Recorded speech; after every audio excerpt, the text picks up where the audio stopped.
It's time for Game 3. Boston this time is in Toronto to take on the Maple Leafs. It's a 1-1 series tie. And hey, everybody, I'm Rick. That's Harry. And we're going to bring you, well, we're not showing you the game, but we're going to entertain you. And hopefully we're all going to find out that the Leafs lose Game 2 because I want them to lose. So if you're a Habs fan and you're wondering why, this Habs channel is doing the Leafs game. We're not doing the Leafs game. We're doing the Boston beating the Leafs game, and that's what we're looking for tonight. So, Harry, what do you think? What do you think the chances are tonight? They're in Toronto. What do you think? It's going to be tough for Boston, I think. I know they've done it before. I believe it was 18 and 19. It's going to be tough, though, I think, especially with the way. I will give Toronto this. Their crowds are great. It's going to be tough for Boston to get past that. I'm fine with either team winning. Again, I've mentioned it before. My best friend's a Leafs fan, so I'll be happy for her if the team wins. I don't mind if Boston beats them because memes. I'm going to say the Leafs actually take this one. I think that the Bruins will still win this in 7, but I think the Leafs do take this one tonight. All right, everybody, say bye to Harry because no. But you know what? I actually think you're right. Nylander's in the lineup tonight. I think that's going to make it a little tougher for them. I just hope, and I don't know that Boston, they don't seem to have that that physical oomph that I think they need in this series. What happened? Nylander's out for Game 3. Oh, he was in the lineup. Yeah, as of 18 minutes ago, TSN Leafs Nylander remains out for Game 3. Sportsnet 27 minutes ago, Nylander's out for Game 3. Oh, okay, so that changes things. Yeah. I think it makes it a little easier for Boston, though, with Nylander out. I do think that it's going to be tough for them to win, but now with Nylander, for me, that was it. Nylander back in, I thought it gives them a boost, and maybe it's going to be really tough. I don't know. Now I think I'm going to go with Boston's going to win. I'm going to say I'm going to go with 4-3 Boston. Maybe overtime, but I hope not overtime. God, I hope not. I kind of hope not either because I don't want to be up late. Exactly, right? Playoffs. He could be here till God knows when. Exactly. And thankfully that Panthers and Lightning game did not last long last night in overtime. Thank you, Carter Verhaeghe. Oh, did you do the game last night? No, but I was watching it. I was actually holding my best friend late because she was doing something. I was watching the game. It's her birthday. We were supposed to watch Back to the Future. We ended up being late because of the game. Okay, but it's not as bad when you're watching. Although I agree with you. I don't like multiple overtimes. Yeah, like if it goes to overtime, I love them because they're intense. But yeah, no, they are intense. But I'll do it one less than one. Like that's fine. Get it solved in the first one. I'm good with that. But when it goes to 2 and 3, and I've seen 4. Oh my God! 5 with the Lightning and Blue Jackets. It's like no, I haven't watched one. I've seen. I'm talking about what I've watched. Oh, you know? Yeah. So, okay. Yeah. It's not. No. I've only seen what if the Habs went to. Then I saw it. Otherwise, I didn't really watch other teams. You know, it's only in the last 5 years that I watch games that aren't Habs. I never did that before. No, never. I have no interest in hockey that's not the Habs. Isn't that weird? I do have interest in hockey, international, all that. And I discovered that I do enjoy watching other games at times, but it's usually Habs. Oh shit! Well, you know, hey, I'm glad that you're expanding your variety. Never too late in your life. Right? Oh yeah, never too late. That's what I say. Yeah. All right, they're coming out onto the ice. I believe we got some people in the chat as well. Hello, Phil. Oh, shit. People in the chat. I totally forgot. I'm really sorry. I'm sorry, everybody. It's one of those days. I forgot Kirby Doc on my Who Stays, Who Goes, okay? I forgot Kirby Doc in the Who Stays, Who Goes. So if you watch it and you're wondering what I think, obviously, Kirby Doc, second line center, he freaking stays. Yeah. I don't know how the hell I forgot Kirby Doc. All right. Hey, Phil, you got the first one. Not often you get the first one, so Phil's here. Who's who? Game 3, Rick. Game 3. What do you mean? I know it's Game 3. I said Game 3. Maybe you said Game 2 or something next. I don't know. If I did, yeah, whatever. Yeah. Clifford, hey Clifford. Hey, Hope this Cliff. is a good game. So do we. We still guessing here? You can guess. It's not an official thing though. He's got Boston 6-3. Marchand. I was saying, did I do that on air or did we do that when I gave the score? Did I do that on air? I believe you did. You said 5-4 Boston in overtime. No, or potentially in overtime. Oh, you see, you got it wrong. I said 4-3. Boston. Oh, 4-3. And it was. I did it on air. So I got 4-3. You. What about you? What are you? 5-4? I might be. I'm gonna say 4-2 for the Leafs. I'm gonna say it's a close one, but they get the empty netter at the end. That's why the blue hat, right? Oh yeah, hat because that's Leafs blue. Cubs blue is very similar to Leafs blue. Yeah, I wore a Red Sox hat yesterday or last stream, so I figured I'll wear something. Oh, you're just trying to make points with Matt. I get it. I can do this, and then I can say no, I don't care. Wear the way you want it. I was gonna. Okay, first goal scorer of the game. What do you think? You got one? That's actually really difficult when you think of this game, right? Usually I got a team. Like I can't decide which team here. It could be either. It can literally be anybody on the roster aside from Ryan Reeves. You know what? I'm gonna go with someone on his line. I'm gonna say Connor Dewar opens the scoring. Actually, I don't know. It's probably a little tip-in, sort of like how Matt Rempe scored his goal, probably scrambling in front, gets a wide open net. Yeah, a guy like that. Yeah, a guy like Dewar, that's what you got. That's probably how he'd score. Yeah. I'm going to actually go with oh, shit, I had it. I can't remember the name now. Wait, I'm getting it. Oh, yeah, no. I'm going to go with the Leafs here because they're at home. And a guy that I said was playing like a freaking asshole, but he actually played good in game 2 and toned down the stupid shit, and that's Max Domi. You know why though? Because he's online. He's on line 1, and he's in there. He's involved in that action. He's really involved in that. And he's pumped. Like he's really Domi's pumped for this series. I'm going with Domi, even though I'm a little pissed at him the way he since he left here. I don't know. He's like an idiot with his temper. He's very overly confident, very cocky. I feel Cocky's like really cocky in the Conor. He's got no reason to be in the Conor McGregor type of cockiness, though, right? I wouldn't even say that because McGregor at least wins. No, okay, I'm not saying that part, but that's an asshole cockiness. Yeah, to that level. To me, that's Conor McGregor. Okay, I don't watch that shit, but that I get. I can get that. So that's who I'm going with. So you guys out there, if you want to make a guess, give a first goal scorer. Why not? You get bragging rights if you're right. Milner Music, Bruins fan, welcome in. Really hoping Boston. Oh well, me too. Listen, I'm not a Bruins fan, but I hate the Leafs. The Bruins, I don't like the Bruins, and when we're playing them, I hate them. But I got respect for them. Excuse me, and.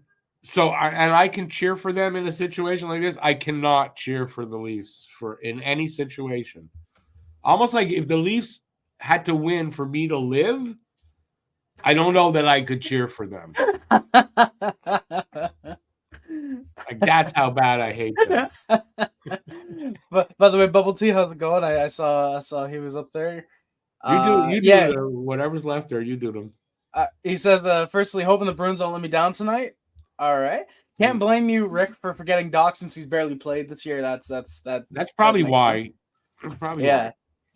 Huzu, there's a new trophy, and I think Marchand will be tough to beat for this one. The best Stanley Cup playoffs dive. You know what? I did not think that was a dive, and then I saw on Twitter someone pointed out he got hit in the right leg. He grabs his left leg. Oh, does he falls down and grabs his left leg. He got slashed in the right leg. So what I thought was not a dive was 100% was a dive. Clifford predicting that Matthew's going to score a couple. Leave 6-5. Some 80s style hockey. I'd be completely fine with that. That'd be fun. Yeah, I'm okay with that. Especially in a series like this where I don't really like either team. I don't mind if they beat the shit out of each other. Like I don't mind at all. Yeah. Phil says for Marshawn, he's got a 9-9, 9-9, 9-9, a 10, a 9-8, and a 10. Yeah, 100%. Definitely gonna be tough to beat. I give him 10s across the board. Bubble Tea saying Domi's an idiot, but it's in his genes. That is very true. Yeah, no, that is true, but he sort of did here, I guess, when he was here, because he was here, you liked it better. Ekblad thing in preseason. Yeah, you liked it better was the only thing, but yeah, it was stupid. Yeah. It was stupid. Before I get to Phil, Bubble Tea also says Bruins can mouth off because they've at least won something in living memory. That is true. They have been to 3 Cup Finals in the last 15 years, so they have a little bit of leeway. And we play them every year in the playoffs, and you got to respect the team that you went to battle against so many times. Absolutely, definitely. Also, hello, Red. Phil also asks, "How's the poetry coming along? Read any interesting articles or short stories lately, or books?" Poetry. Well, I just put one out. I guess a couple weeks. Not like whatever. I'm working on some videos. I put one out today. It's Phil. As it hits me, I write, but nothing right now in the works. But I'm in much more of a poet frame of mind than I was during the season. And no short stories or really interesting articles. Books. I'm still reading the Wheel of Time series, and I'm going to when I'm done this. I think it's the 11th book. I'm going to read a very short John Steinbeck book that I never heard of before that I got recently. So there you go. You're updated. I love Steinbeck. I don't know if you know who John Steinbeck, great writer. Zero clue. I'll have to look him up, though. Quick update for those. The goaltenders in net. No shock. The Bruins going back, or not shocking. The Bruins going back to Jeremy Swayman. We're underway. I didn't know that. And surprisingly, it's Ilya Samsonov still in net for the Maple Leafs. So he had a good game. No, I'm not surprised. He had a good game the last one. You got so that bought him another start for sure. It does surprise me. Yeah, it just does surprise me because of how bad his stats look that they wouldn't have at least tried Wall. But if he has another bad game, I think they go to Wall. Yeah. But I think after that game, I'm not surprised. Yeah, and the Swayman thing, like they just been rotating like that, like all year. Yeah, and that's what they do. 1-1-1-1. That's what they do. I would expect the Bruins to stick with Swayman. I was not impressed that much with Ullmark. Honestly, I would. Now Ullmark was fantastic. He made some unbelievable saves, but I think Swayman's a little steadier. Is how I see it. Yeah, at least this year. Last year, obviously, it was Ullmark's net, but yeah, this year Swayman has definitely been more of a stable. How did Boston get a power play so quick? I totally didn't. Delay of game, maybe. Was that what it was? Okay. It might be. I saw the guy. He was pointing upwards. So okay. I think. Phil saying Domi scored 72 points for us in a Habs down year as a center. Yeah. He's a legit legend for us. Last decent center for us, Pleck. I'd say Dano. Listen, I get what he's saying, but when you go to other teams after and then you act like an idiot multiple times still after that, and then you join the Leafs. I don't care about his father or not. You join the Leafs, and then you act like a bigger idiot there, then you're an idiot. That is true. Yeah. Oh, Red with a nice question for you. I think you'll like this one. A little. What do I think of Ty Ginla? I still, my gut tells me he's still going to be. He's the pick. I'd be quite happy with that. My gut tells me this is what I'm thinking. I feel that 2 teams that are going to win the lottery are coming from behind the Habs. Pushes the Habs back to 7. At 7, Ty Ginla is actually a legit pick. It's looking like it might be a slight reach, but I don't think that's far of a reach. And when you're looking at a guy that probably fills that need that they have and fills it nicely, I'd reach for him. He's a right winger too, right? So he'd fit perfectly on the second line in the future. He's got the pedigree. He knows how to be a professional. This guy's going to be an NHLer and a good one for many years to come. I'm quite confident. I still want him. Maybe not as good as his daddy, but he's going to be pretty damn good. I agree. We don't know though. That is true. He could be better. Could he equal his daddy? Could be slightly worse. Could be much worse. Could be much better. We don't know. Even if he's not as good, but he's close, it's still a fucking good hockey player. Okay. Yeah, that's at least probably a 35 goal scorer right there. Yeah.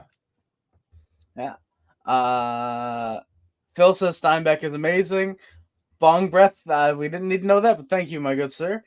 Phil says, okay, he's updating me on, okay, Mice and Men. Okay, I've heard of John Steinbeck's The Grapes of Wrath was the first Steinbeck book I read in high school. Had to read it because they made it.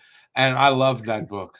I loved it. And I haven't read East of Eden. I have it. I don't know why. I was never able. I tried 3 times. Couldn't get into it for some reason.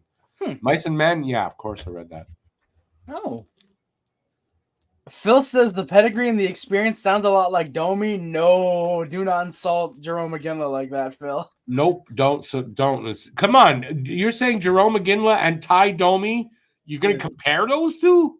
Like, fighting ability, yeah, sure, maybe they're comparable, but like in terms of offensive skills, no. Yeah, no. Let's have a little fun. So, Ty Domi, actually no, let's start with Jerome McGinley. In his career, 1,554 career games, 625 goals, 1,300 points on the dot, nice, and 1,040 penalty minutes. Ty Domi.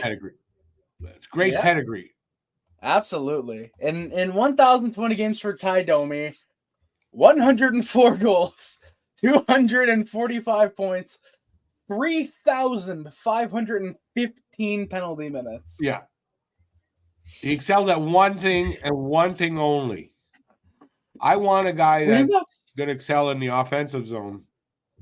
Absolutely. Waterspoon is down on the ice and injured, looks like. Oh. I did not see what happened. Oh. You're actually ahead of me, so this is a rare. Yeah, I'm on. It's on CBC. It's over the air. I'm watching it over the air, so no delay. Oh, nice. Yeah, you're ahead of me by like a good 20 seconds, then I think. Yeah, now you know what I feel like during the season with Sportsnet and that bullshit. Yeah. Oh, slap shot on the side of the knee. Oh. It just glanced off, though, it looked like, but that still must have hurt. Wow, yeah, you're way ahead of me. Witherspoon is still up. He's engaged in a scrum in front of the net right now. No, that's where it's happening. Oh. Oh, I just saw him. Oh, shit. Ooh, that is not good. Holy shit. Worst way, we gotta give him a little spanking. Why not?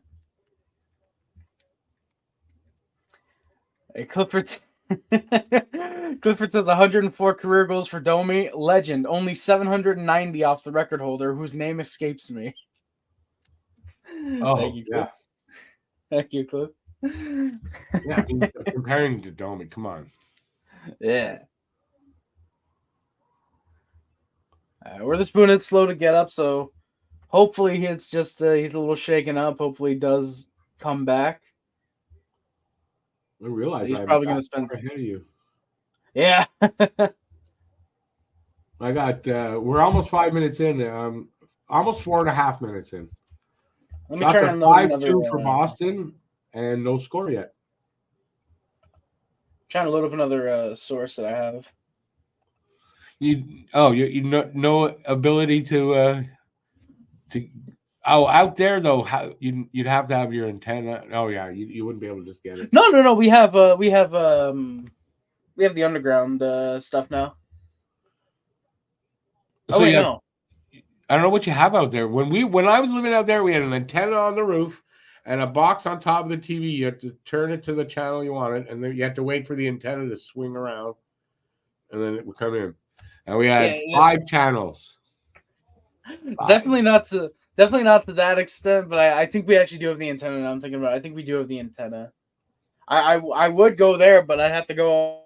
Yeah, no. I'd be on my phone. Yeah, no. I'm not telling you to do that. No, yeah, I get that. No problem. Oh, I think Matthew Lohrei is going to the box. I thought Lohrei was sent down. I think he was called back up for the playoffs. No, he was. I read the other day, like before the last game, he was sent down. I guess they called him back up. Yeah, they did because he's in the box for cross-checking. Leaves to the power play. I'm at 15:39. By the way, Rick, I don't know what your time. That's where I was when I said. That's where I was. I'm at 15:12 now. Yeah, what now, sorry? Toronto power play. They're on. What was the power play for? I missed that. Matthew Lowry for cross-checking.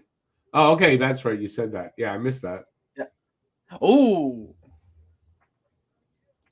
We're 5 minutes in now. Shots are 6-4 for Boston. No score. I love this Leafs power play. A lot of scrambling in front for both teams. It's gonna be a little vicious. Yeah, what I've noticed with the Leafs. Oh, he almost scored. Oh my God. Boston almost scored. Zaka. They're a little better in the playoffs. A little bit better. Like Matthews is a little bit better.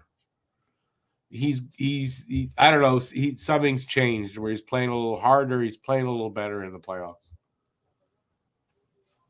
Yeah. And you know what? If they're going to win, that's exactly what he's got to do. Yep. I don't like it because maybe they're going to win, but I mean, you got to, you notice that. No. At least in the last game. Yeah. Like I thought he was invisible the first period, and then he was all over the place in the second and third.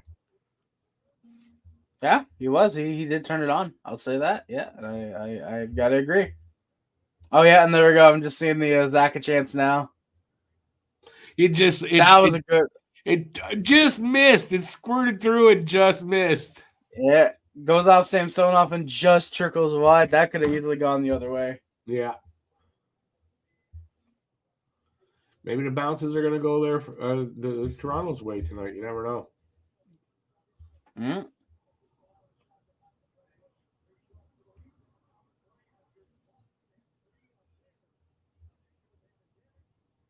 You got to figure, too, with Boston. I mean, how many more opportunities are they going to get, too, to win a cup? That is true. Their window is closing.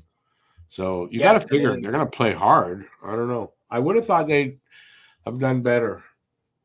The second game, like I didn't think Toronto would stand a chance in that second game, to be honest. Commercial break. I wouldn't have thought that. Yeah. To have them win was a piss off to have them win. On a Matthews freaking goal in overtime, right? Was overtime. Oh yeah. Was it overtime? No. Right at the end of the third. Matthews' goal right at the end of the third. Like, are you kidding me? With like 2-something left.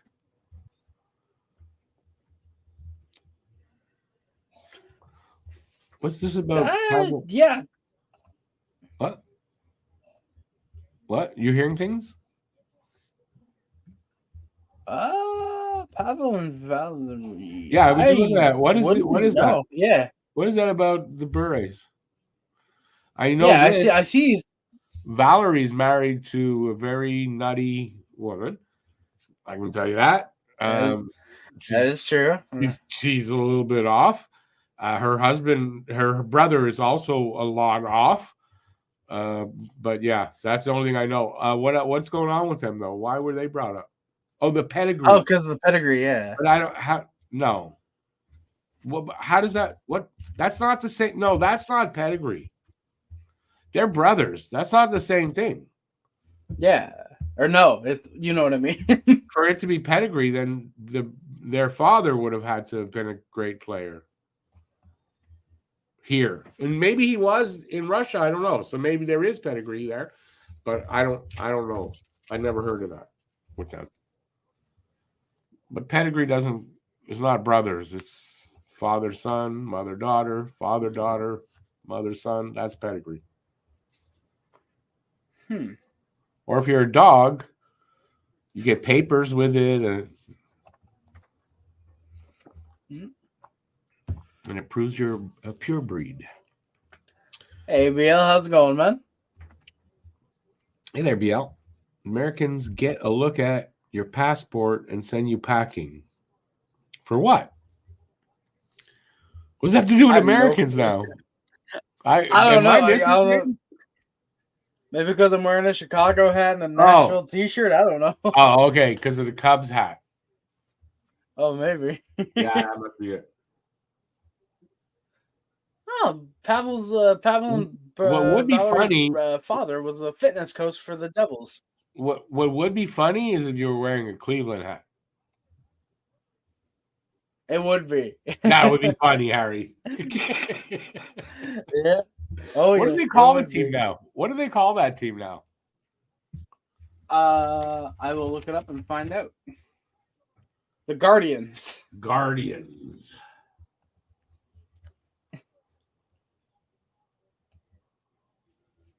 Was that Edmondson that took that blocked that shot?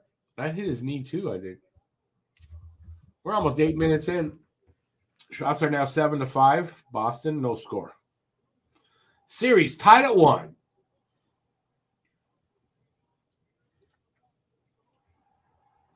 Oh, crowd didn't. Hey, Matt Outdoor.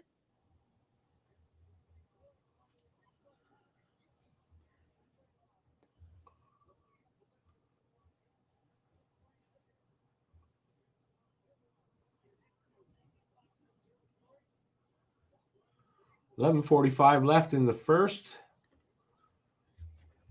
Hey, we got a whistle. I think that's icing. I think there's a whistle. Boss had a good chance. And yeah, it gets cleared, and yeah, that's going to be icing. I'm a little bit caught up to you, I think. Well, you can't. You're not going to catch up. Yeah, I'm doing what I can. I got the game on my phone now. Oh, I see what you're saying. Yeah. Matt Outdoor, yeah, no, there's no other boys coming on tonight, as far as I know. Nope. No, Matt might show up, but I don't think so. He's kind of tired from his move. He's still unpacking. Got to give him some time. Yeah. Can't work 2 out of 3 days is tough for him. When I was his age, man, I don't know. I'd have definitely been on. What was tired? Tired at 26? Who gets tired?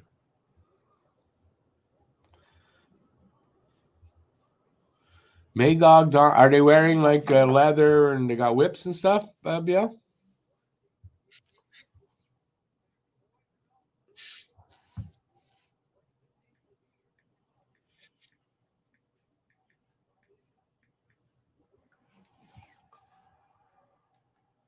Oh, that tripping call. Toronto trips. Did Zaka get tripped or? So I think Boston going on the power play. I think. Nope. Toronto going on the power play. Oh. Zaka just tripped. I don't know who it was.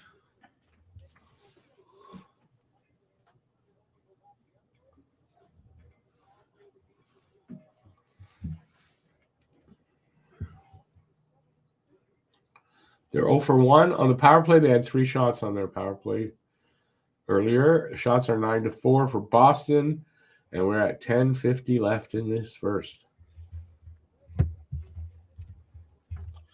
Boston clears it.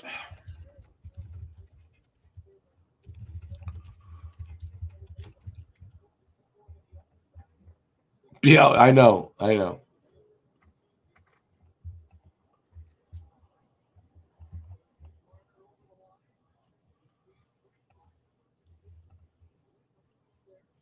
30 seconds gone on the power play so far. And Boston clears it again.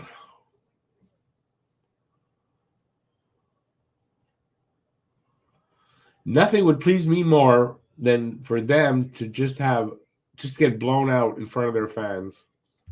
Oh, Nothing. I'll be right back. Yeah, no worries. Nothing would please me more than that. They got a minute left in their power play, coming from their own zone. Marner to Matthews to Tavares, back to Matthews. Tried to get it to Marner, gets back to the point. One side to the other. Guy sneaks into the corner. Where's the puck? To the other side. Ringed around. It was Marner to Riley. Took a shot. I don't know if that was a save or went off somebody. I think off somebody. Marner with it up to the point. Riley at the net, but off a stick. It's in the corner and side of the net. Swayman covers it up. 22 seconds left on the power play. And we'll face off to, I think it's going to be to the left of Swayman. Yeah, so that hit it hit Tavares' shin pad, the Riley shot. And then something went off of Tavares' head. Maybe it knocked some sense into him. I don't know.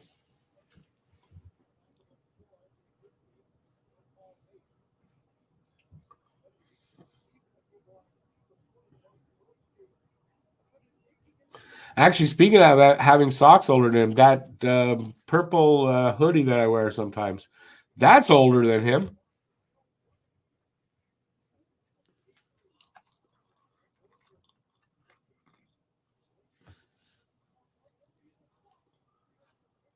They're getting a couple of chances, but they're not getting them to the net. And cleared all the way down. 5 seconds left, so that'll kill that power play.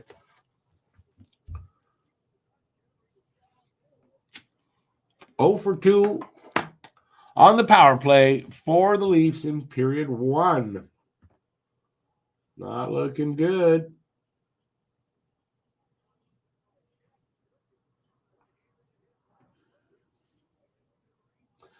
I don't know. For some reason, Boston strikes me here in this game as a team that is maybe being outplayed a little bit, but being steady and just, playing their game as best they can and are going to soon take over. And I don't know. That's what I feel. I don't know if that's a hope only or I'm actually feeling that or what, but there you go.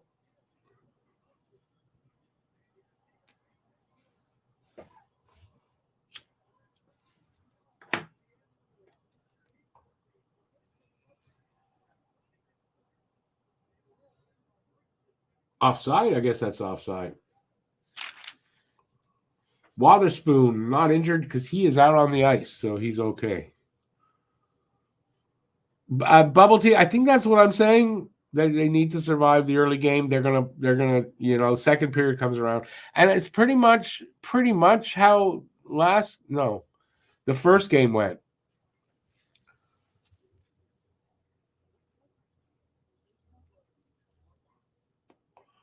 I'd like to see Boston get that first goal, and not how I said Domi. I'd like to see Boston get it, but anyway, so far no one's got a goal.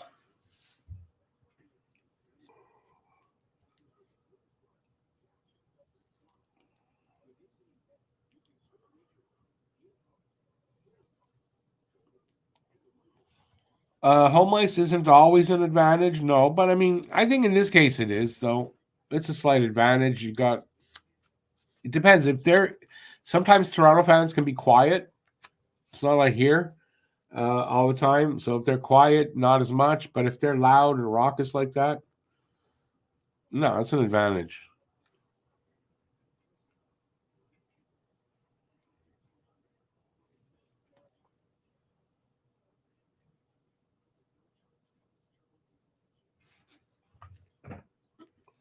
That's what the disadvantage is, Bubble Tea. It's that weight of expectation. It's also when they struggle or they lose a game, they got to start wondering, in their head, can they win? Now they won game 2, so that obviously helps. But if they lose tonight, it gets in their head. I do expect this to go 7 games though, so I think they'll split here in Toronto. We'll see. I mean, as much as the Leafs needed that win in Boston, they need at least one here. They go back to Boston down 3-1. it's pretty much over.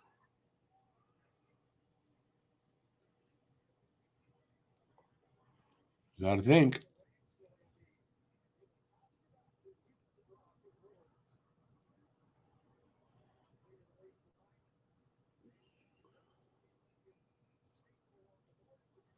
Offside.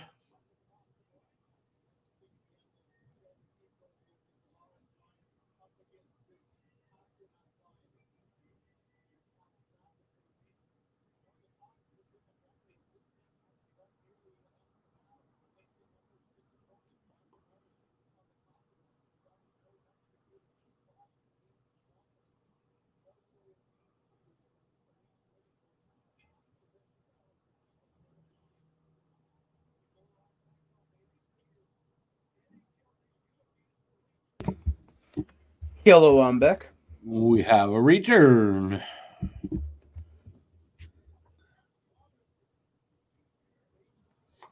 Lowry, first Louisiana-born player to play in the playoffs. Nice. There's Good an for him. interesting stat. Yeah. At 3-1 in games, he's saying it's over. They don't have the fortitude to come back down 3-1. We'll see it. We'll see if that's changed at all this year. I'm not convinced it has. I'm not. But Matthews just looks a little bit like I said the other day, his balls dropped finally. It's what it kind of seems like. Because this year for the playoffs, his balls dropped. Yeah. He's getting in there a little bit more. He's getting a little within the scrums a bit. He's not a little bit more afraid to. Not as much as we'd like, but he's slowly getting there. He's slowly starting to enter them a little more. It's not as much as you'd like, not as much as you would really for respect wise, but it's better than he was. It's a good start though. Yeah, if he, you might respect. I'll never respect him. I don't care what he does, but. Well, I'm not saying I do, but I'm saying it's a good start to slowly begin respecting him. Yeah, no, I get for the game. Yeah. Yeah.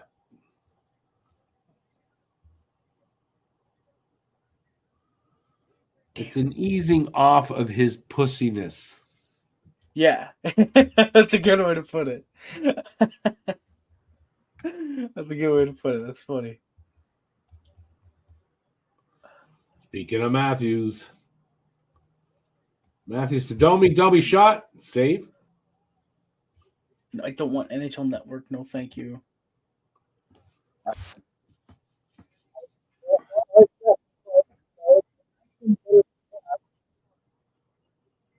Yeah, I didn't. You sound like you were underwater there. Oh, did I? Yeah, I don't know what that was, but that's what. Are we back normal? Yeah. That's weird. Yeah, it's weird. Oh shit. 5:45 to go here in the first. Shots are still only 7-5, so they're not getting shots on goal in the last 5 minutes. Ooh, Domi had a nice shot on that. I guess maybe the shot clock is because you're right. Domi got a shot there, and the shot clock didn't change. So it might be broken. Oh, never mind. That was the seventh. That was the fifth shot, apparently. Oh, that was the fifth one? No, it's been 7-5 for a while. Yeah, I just saw the Domi shot though. No, I don't think it changed after his shot. At least with about a minute more of puck possession than the Bruins.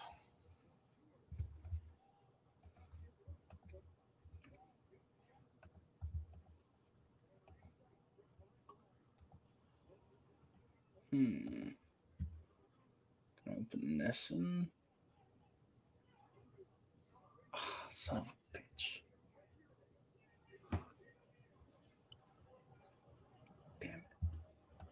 Damn it. Move that puck. Man, in my day, that would have been whistled down a long time ago. Yeah.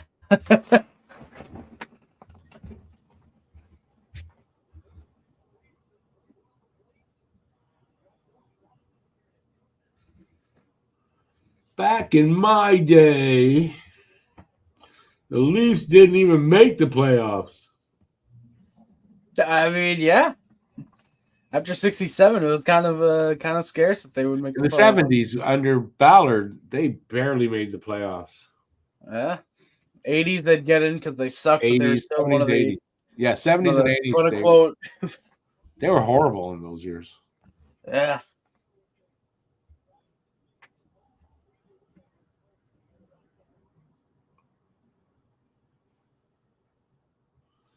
And they go for a commercial break.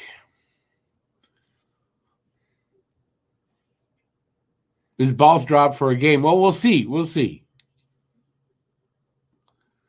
He's no Cole Caulfield, though. Yeah, I know. Rub it in. Rub it in. Rub it. I mean, that's this year. What if next year Cole scores 60 and Matthews puts up under 50? Will you then say, Rick, you're the best because you were right. You're the smartest guy. Will you do that at least? Not gonna happen. Oh, Marchand with a good elbow to the head of Bertuzzi. Just saw that on my screen. Maybe they should raise a banner for his balls dropping for a game. Is there any trophies for the biggest ball drop of the season? Yeah. Player whose balls dropped the most during the season.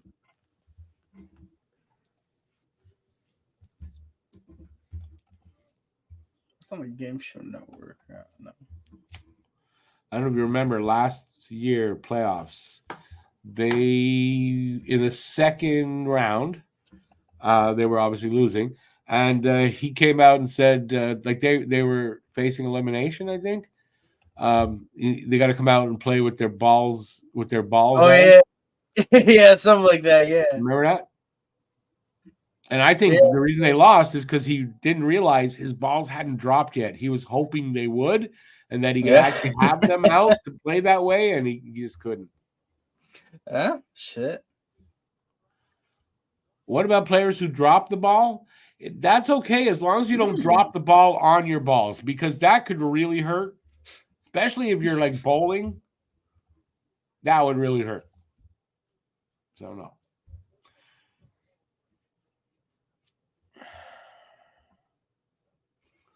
I'm not a betting man, Mr. BL. I only bet when I'm sure I'm gonna win. I ain't betting, so not taking that. 20 more goals than Caulfield. The Caulfield's putting up 45. Matthews is not putting up 65 next year. Yeah, but the thing is, after this season where I was so sure, whatever, I'm not betting on that next year. Like, I wouldn't take that because I was so way off. No, I'm going to be a lot more reasonable this coming season. I mean, I don't know. Notice last time he had 60 goals, he only scored 40 the next year. So I mean, I might take that bet. I might take that bet that Matthews and Caulfield will have similar goals to each other next year. Well, I'm sure BL will take that bet with you. No problem. I'm not taking it. You got a nut shot in tennis once? That hurt. I once had my dog, it was a big dog, wag his tail, hit me in the nuts. Did that ever hurt? So, yeah.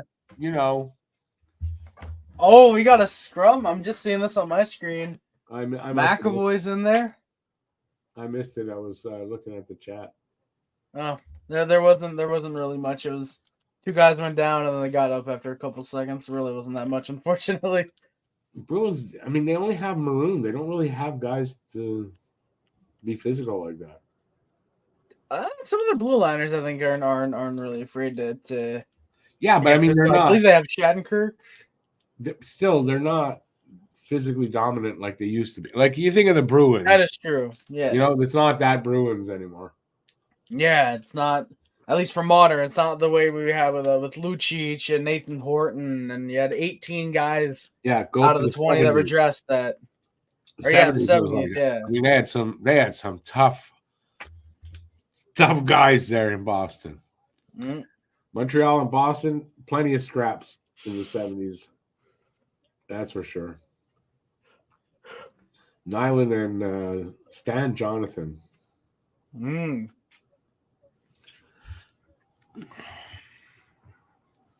BL says, "Hey Harry, you want that bet?"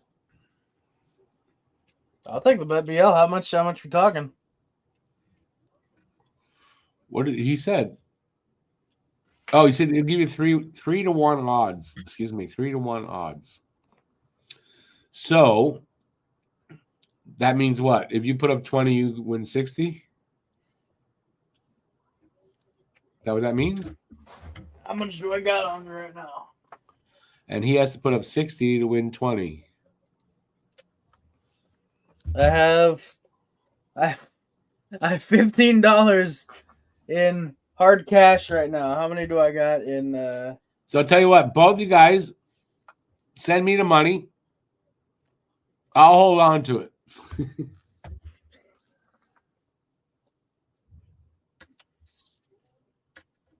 I'm sure BL's good for it. Means he has to put up U.S. currency? He didn't say anything about U.S. It's not three. Yeah, didn't say U.S. or anything. It's not 3 times our dollar. And it's a good thing it's worth more than our dollar right now.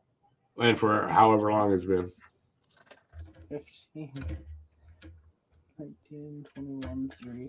I have $25. I got 25 I can put up, so I can win $75, which I'd be more than happy with that.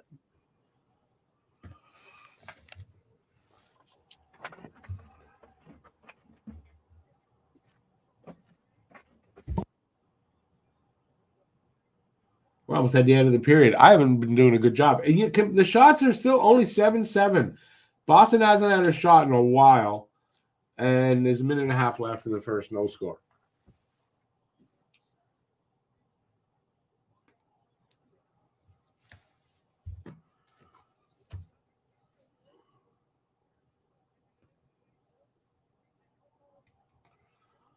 Icing? Is that icing?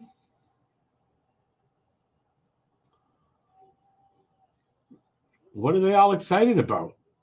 What happened? Nothing happened. Big hit on Pasternak, but he's okay.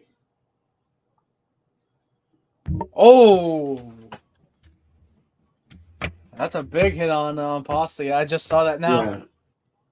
Oh, it was Reeves. And Reeves with a big hit. Well, somebody, yeah, Reeves. Reeves with a huge hit. And again, going after the same guy. 18 on the Bruins. Zaka. It's down twice. Zaka again down twice by Reeves. That's the first time I've seen him do that all season. I'm not sure Reeves is the guy you want out on the ice in the last minute and a half of the period. Yeah, probably not. I mean, you're shifting all 4 lines. You might want to, but well, they must be. Hey, Andre, how's it going, man? Hey there, Andre. Oh, BL, since I'm not flush with cash, Matthew scores 20 more than Caulfield. I buy him a new Habs cap, and if he doesn't, he buys me a new Habs cap. I got $25 right there. I'm down to put that up for the 3-1. I'm down to a new Habs cap. That's more. That's true. That is true.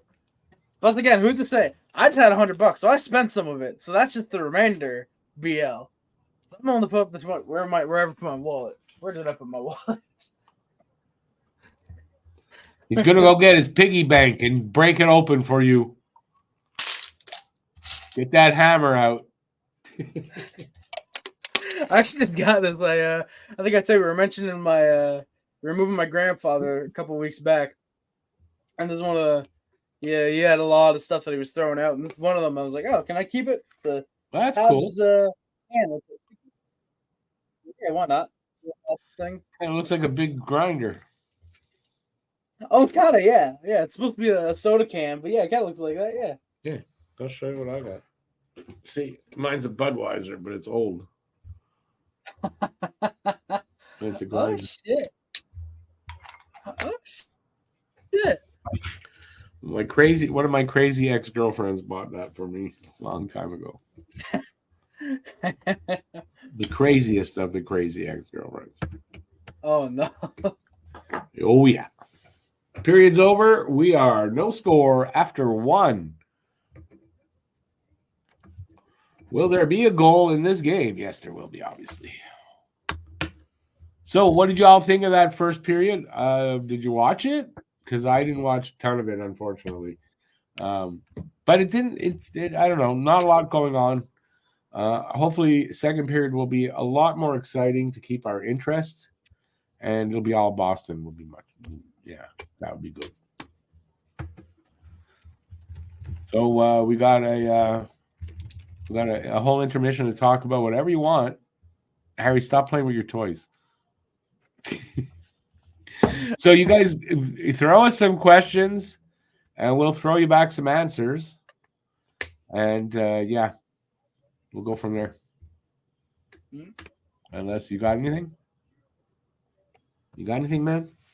I'll see if I got anything. I'll see if I do.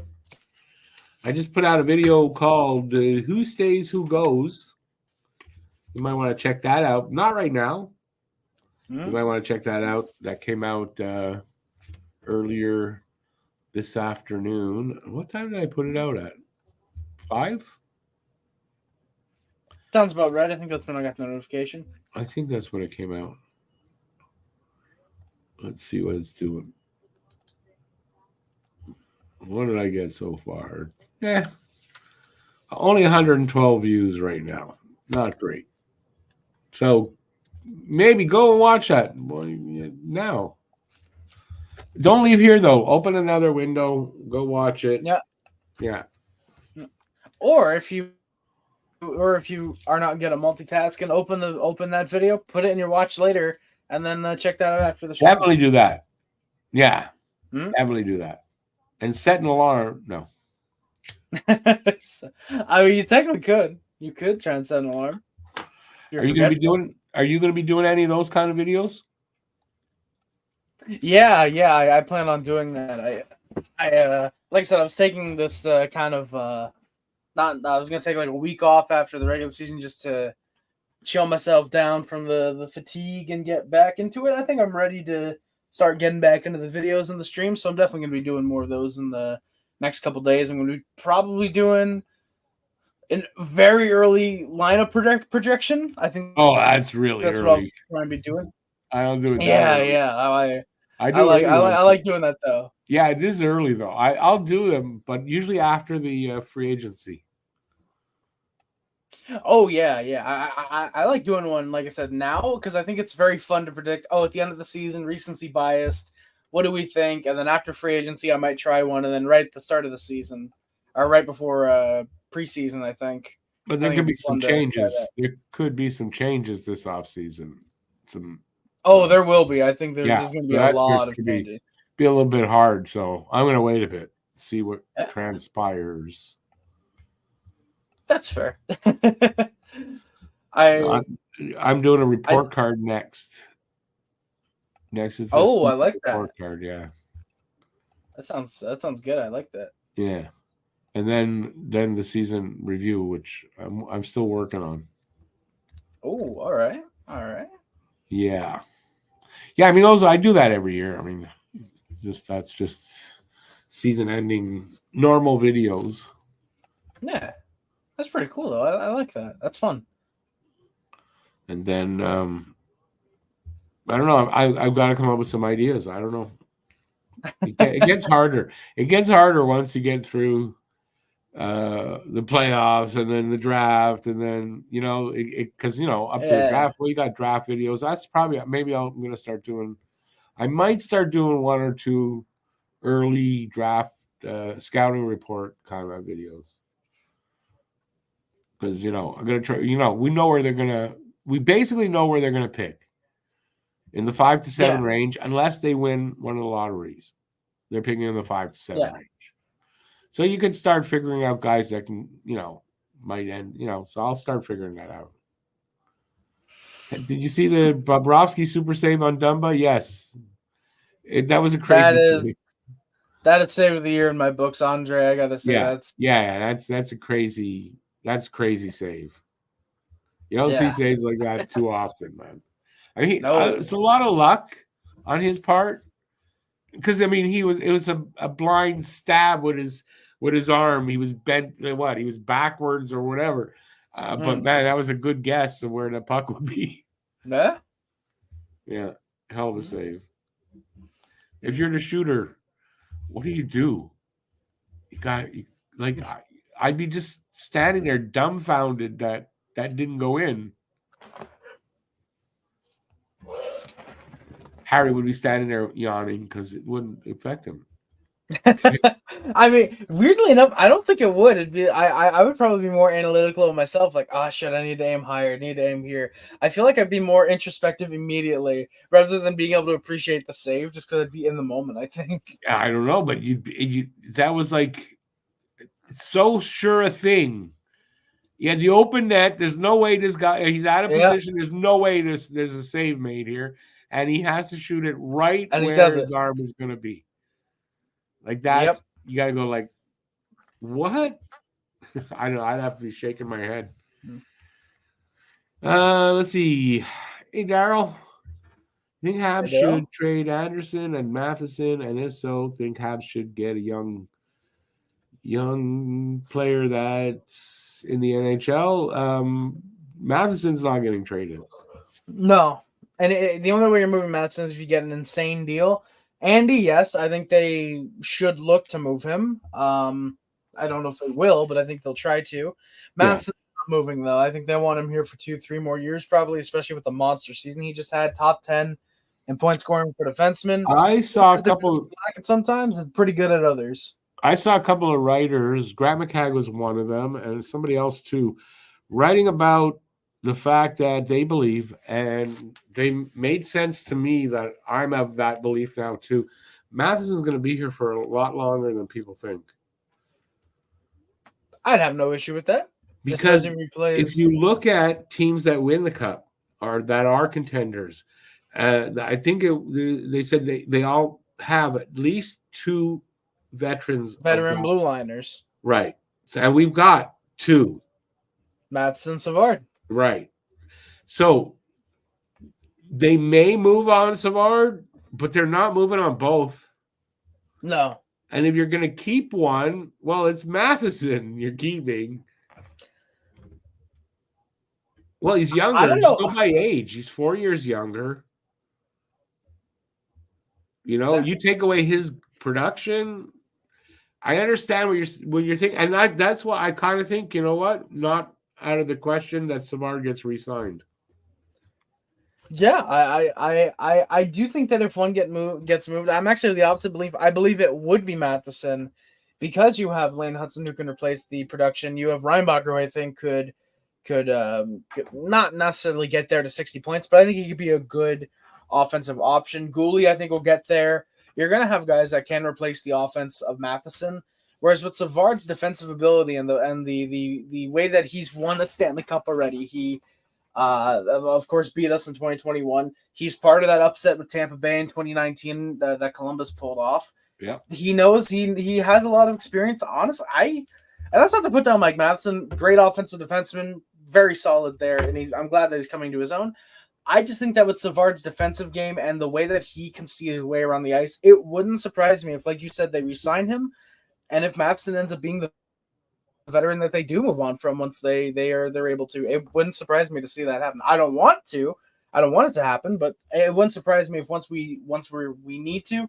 Wouldn't surprise me if it's Matheson though. Yeah, I guess no, we're the opposite on that. I think Matheson's going to get re-signed, and I think potentially Savard does too for less term. Although Matheson's got 2 years, so they can't anyway next year. I thought it was 1 year left, but he's got 2. No, I think Savard could, sign. He's 34. He could sign it to maybe even a 3-year deal. If it's 3 years, it's at less money because I don't think it would be more money. But at something like what he's making now, 3.5. I don't think it'd be more. I could see that. That would make actually a lot of sense. Yeah. And for those who might be saying, "Oh, why resent Savard for that much money?" We can afford it with the way the cap's going up and with how blue liners are going to be getting paid. $3 million is nothing. $3 million is especially if he's still a top 4D within the next 2 years. That's actually going to be a big steal. So I'd absolutely do that. Probably 2 years over the 3 years, but if we gave him 3, I couldn't fault them whatsoever if we did. I know. I just think he brings a lot more than what he's doing on the ice, even, Yeah, I just think Savard could get re-signed. So don't be surprised if that happens. They've got a plan. They know where they want to go, and they know how to build that. And maybe we as fans who aren't in management, who don't know as well as they do, they see it a different way. Mm-hmm. And as it was explained in these articles, made a lot of sense to me. Did Suzuki and Gouli decide? Gouli already said no. Suzuki said no. Yeah, Suzuki. Did Gouli say no to two? I thought Gouli had already said no before. I thought the last one to decide on the Habs was Suzuki, and I heard he said no. I could be wrong, but that's what I had heard. I don't know the accuracy of the info I heard, though. The only thing that I'm seeing, and I don't know how accurate this article is, but it does say that Gouli did want to play for Team Canada if he was healthy. Oh, yes. Wait, that's right. Now remember, he's still recovering from the concussion. He said yes, he's going if he's healthy. Oh, okay, so he said yes, but as long as his health is there, he's going. If it's not, he's not going. That's right. Gouli, I forgot that's what he said. Oh, by the way, speaking of Nick Suzuki, congratulations to him. He is now engaged to his fiance. Nice. I just saw that on the same. Why he'd want? I don't know why he'd want to do that, but nice. No, seriously, I've been married. I wouldn't do it again. I mean, that's fair. And me and my ex-wife, when we hear people getting married or whatever, we make that joke. Idiots getting married.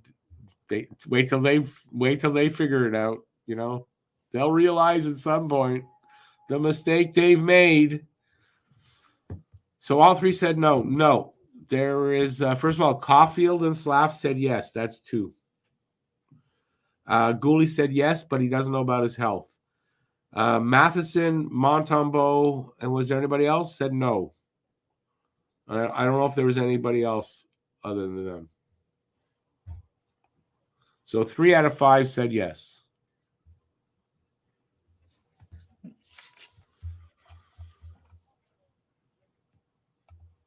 Okay, what else? I don't know. What do you guys want to talk about? Come on, contribute. We don't charge entry fee. You got to contribute with comments. Yeah.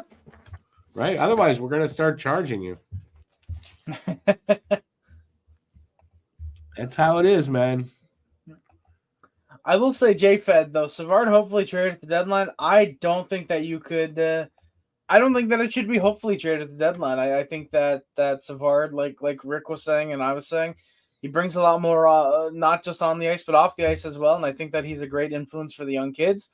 And if you want guys like Hudson, if they're here, Mayu, Reinbacher, but if they're here as well, Barron and Harris and Gouli and Xhekaj, if you want these guys to play better defense, I think you should actually hope that Savard is re-signed because I think that he's a great defensive defenseman, and I think he has all the tools to have been a top 5 defensive defenseman if he wasn't stuck in Columbus for his prime. True. Yeah, no, that's probably really true. No, listen, whatever his first season here, I know we all didn't like him. But over he's here, 3 years now? He's gotten better, I want to say. Or I've learned more about what he does out there and then see him with a different eye and then recognize a lot of the stuff he does is unheralded. It's not stuff he's going to get glory for. So he's a big shot blocker. Yeah, and you see a guy like that, you notice when he makes a mistake. Yeah, you really notice it's glaring, but you don't always notice as much, or it doesn't stick when he makes those good plays or he blocks a shot. Yeah, it kind of just goes past you because that's what happened with me, and it was only this past season where I really had gained a lot of respect for Savard.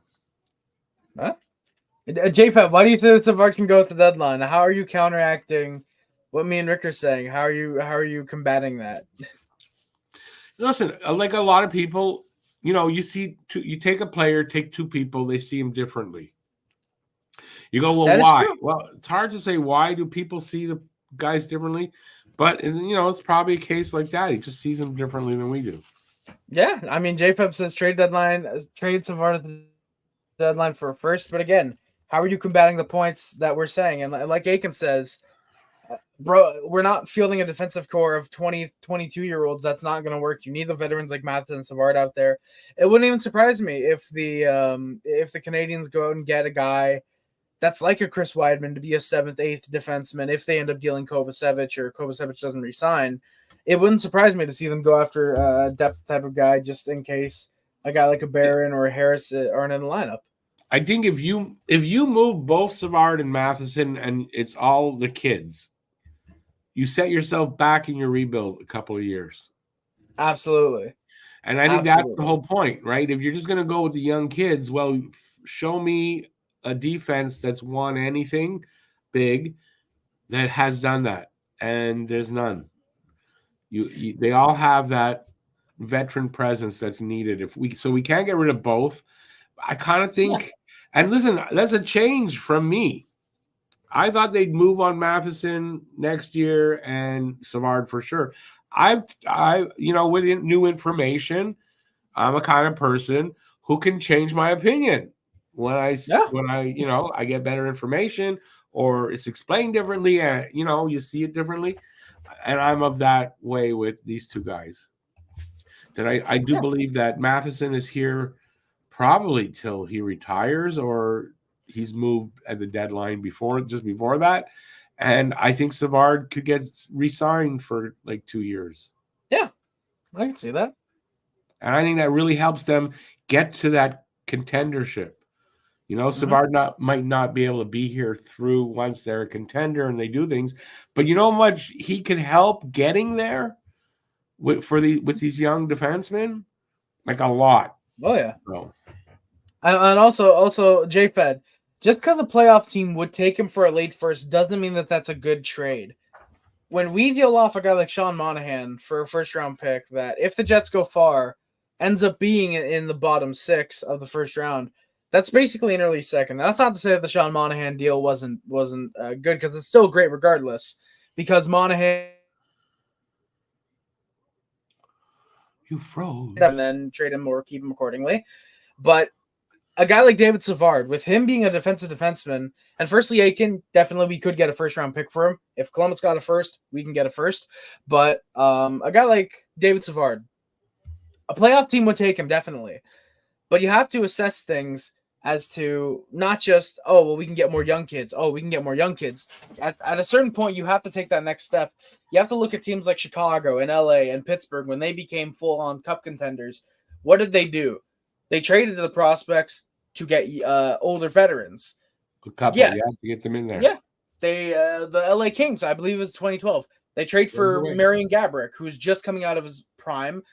And they win 2 cups as a result, I believe. It was either 2 or just the one. They might trade him from 2014, but I believe he was there for both. You need that veteran leadership. You got to have it. You got to have it.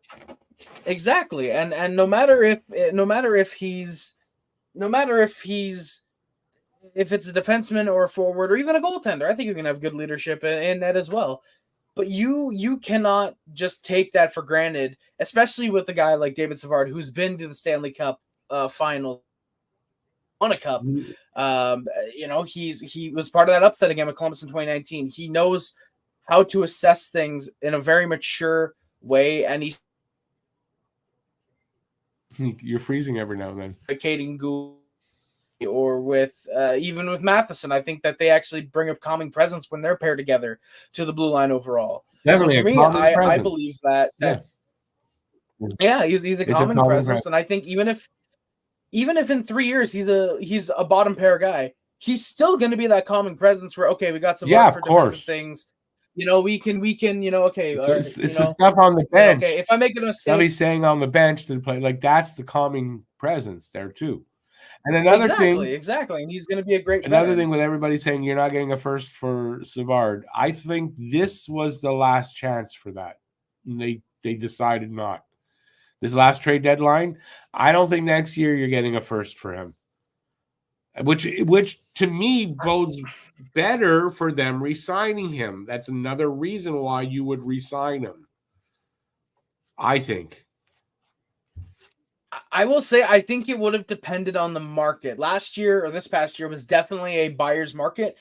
I feel like I said, it depends on the market. If it was a buyer's market, yeah, you probably can't. But if it's a seller's market, you definitely could have gotten a first for David Savard. And I still think that, especially with retention, I think you definitely can get a first for David Savard regardless, especially if it's a team like Colorado, like a team like Florida. If they need a defenseman, say no. They're willing. I'm going to say no. I think this was the person. I'm going to say that I think this was the last season. You're probably getting that first. So, all right, you can get a second. I like that. I'm disagreeing. I think you're right about it. You can get a second for him, but I mean, then you're really weighing, is his value here more than that second, and that's what you're weighing if you're keeping him or re-signing him. We're almost 3 minutes into the third, by the way. Ooh, Matthews hit another post.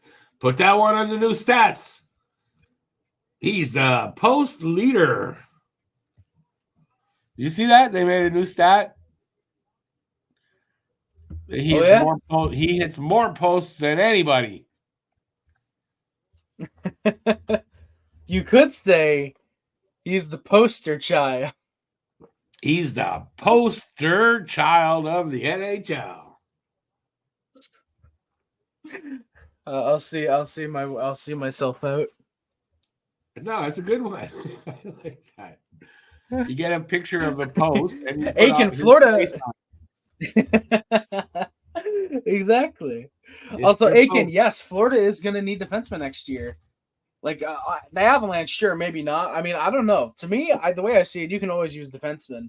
But the way I see it, they've already re-signed Gus Forsling. To me, it's either they re-sign Montour or Reinhart. If they re-sign Montour, Reinhart's gone. If they re-sign Reinhart, Montour's gone.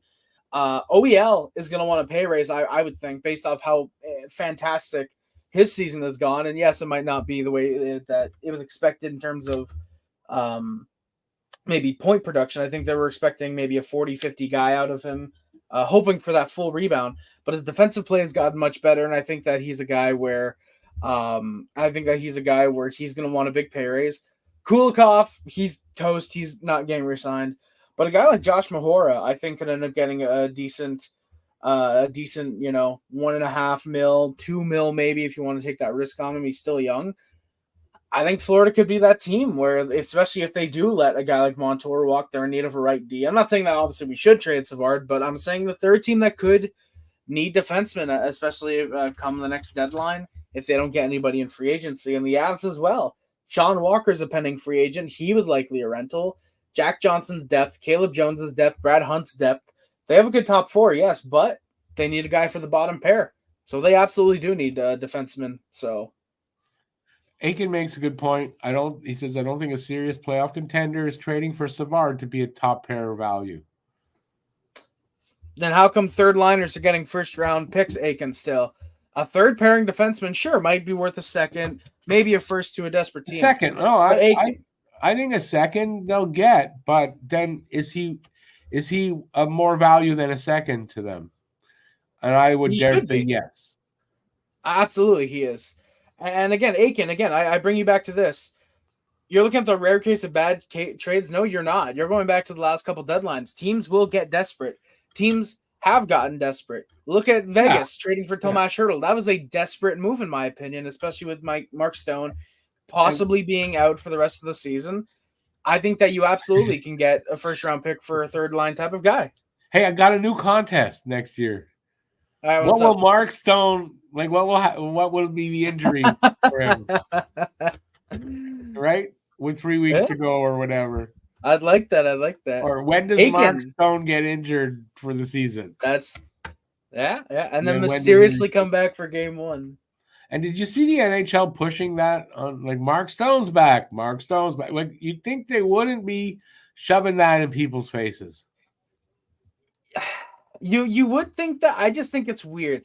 I don't know if that's necessarily something from the media rep, from the admin of the Twitter that's really pushing for that. I don't know where it's coming from, but yeah, it was a little much. Probably not a good look. It was a little much. Sportsnet, the NHL, they were all pushing. Look, Mark Stone is back, and look. Screw you. Like, do they not? They can't like read the room at all. I don't think they can. Like Tanner's bad. Sorry? We should start calling Mark Stone Jesus. He's had more resurrections than Jesus. I think Mark Stone, he's beaten him 3-1. Yes, Tomas Hertl. He is not good value at $6.75 million, especially for a second line player like that, who had 4 points in 6. Career high is 74 points put up five years ago. This is the guy who's had good playoff runs yet. Excluding 2017, where the Sharks were out in the first round, I believe. Or 2017. Okay, but Vegas, game one, Vegas got Mark Stone back, right? He scores the first goal. Tomas Hertl has a goal. Who assists on those goals? Hanifin. That's a slap in the face.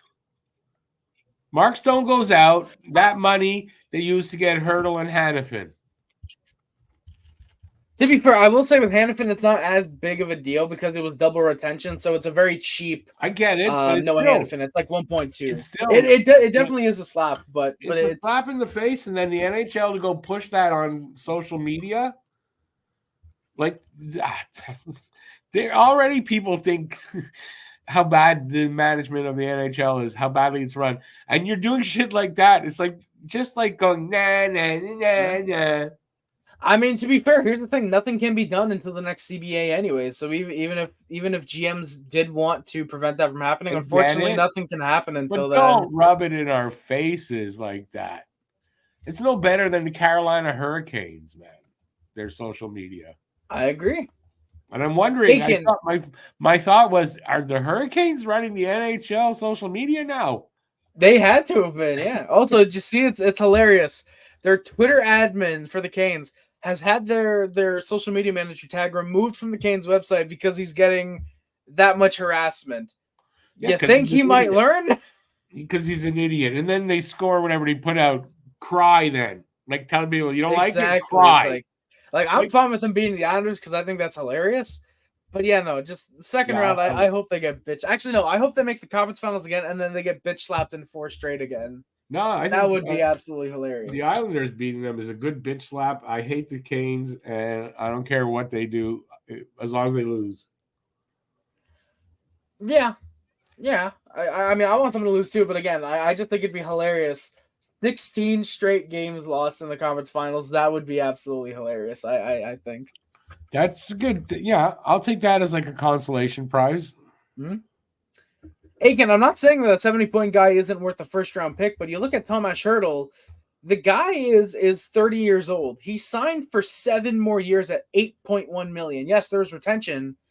That should not be worth a first-round pick, though. A guy who was on a going to be horrible contract and arguably horrible contract now, I think San Jose runs away with that deal, and I think that the fact that they get a first-round pick out of that deal is actually very solid.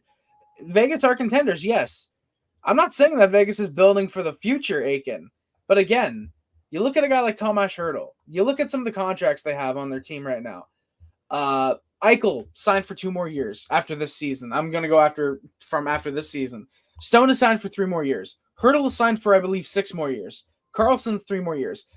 Excluding Eichel, these are guys that are 31, 30, and 31 respectively.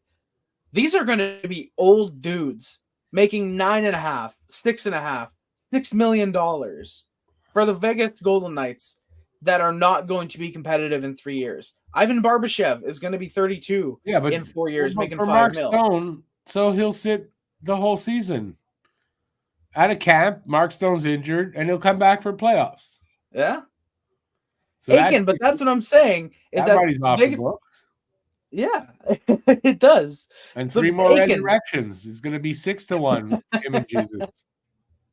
6-1. Him and Jesus. Well, technically 6-0. Him and Jesus, but no. Jesus came back once. Mark Stone 3 times so far, so he's beating him 3-1. That would be if Jesus were real, of course. Yeah, of course. Yeah. That's part of the joke. Come on, don't ruin my joke. Well, everybody say bye to Harry. No. Oh shit. But Aiken, that's what I'm saying. Vegas doesn't care about the 2025 first. So for example, next year's deadline, because they're weak on the right side. They have Pietrangelo and they have Zach Whitecloud. Who's to say they don't go out and get David Savard and pay up that first round pick? Because apparently they don't care about first round picks. Why not trade away a first round pick for David Savard? You have to be aggressive in the market. That is one thing I like about Vegas, that they are aggressive. They're going to be dog shit in 3-4 years when they have nothing. But that's what I like about them right now, is that they are aggressive. They want to win the cups.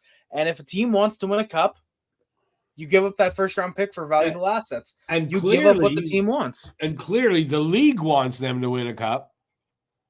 Yeah. Another cup. It's clear that the league is trying to help them any way they can. Yeah. And like J-Fed said, if Vegas wins back-to-back cups, it's worth it. You look back to a trade like Martin Erat for Philip Forsberg. If Washington wins a cup, they don't give a shit about Philip Forsberg because they want a cup with Marty Erat. You get a couple of cups, but that's the thing. You have to get the cups. Now, they got one, but you're right. If they win 2 or 3 cups out of all this, it's worth it because, absolutely, for sure. I want to say this. You look back to the Joe Thornton trade. When he was traded to the San Jose Sharks, what did the Boston Bruins get back? Brad Stewart, Wayne Primo, and Marco Sturm. Who was the one guy that stayed with the team until their Stanley Cup? None of them. But, and I will get to my point. I got to look this up. Brad Stewart gets traded to the Calgary Flames for Andrew Ference and Chuck Kobasu. Andrew Ference, he's on that cup run. Chuck Kobasu, I believe, yes, he does get traded. He gets traded for Craig Weller and a second-round pick. That doesn't really pan into anything. But Wayne Primo gets traded. What is that? He's in that Brad Stewart deal. So you could argue, and I think that I could make this argument, that the Boston Bruins get great defensive help. Get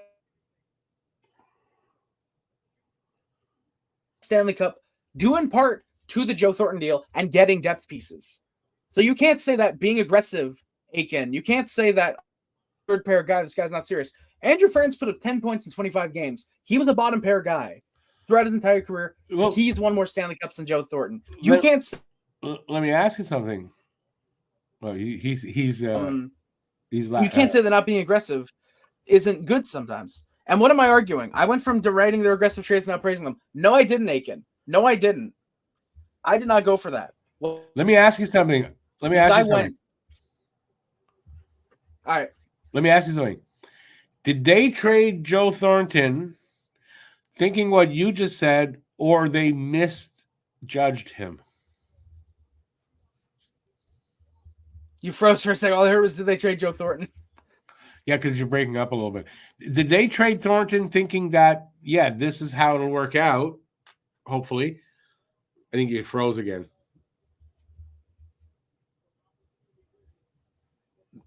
Hello? I think we're back. Right. Did they trade Thornton because they made a mistake, or they knew it would work like that? I think it ended up being both. I think that with the Bruins, they made a trade knowing that they needed depth. They were going for Patrice Bergeron. They were going for a guy, or they had Patrice Bergeron, who was a guy who they knew was going to be a number one center. Joe Thornton was then made expendable. Yes, he won the Hart that year. Again, has more cups than Joe Thornton. So you tell me who was really better. But you look at a guy again like Patrice Bergeron. He was the number one center. Yes, having center depth was good. You get depth pieces. Depth is what helps you win Stanley Cups. That is why the Bruins were that aggressive. Yes, it eventually did pay off. It didn't pay off right away. You could argue that Joe Thornton is the best player in that deal. However, again, Stanley Cups. Which team won a Stanley Cup after that trade?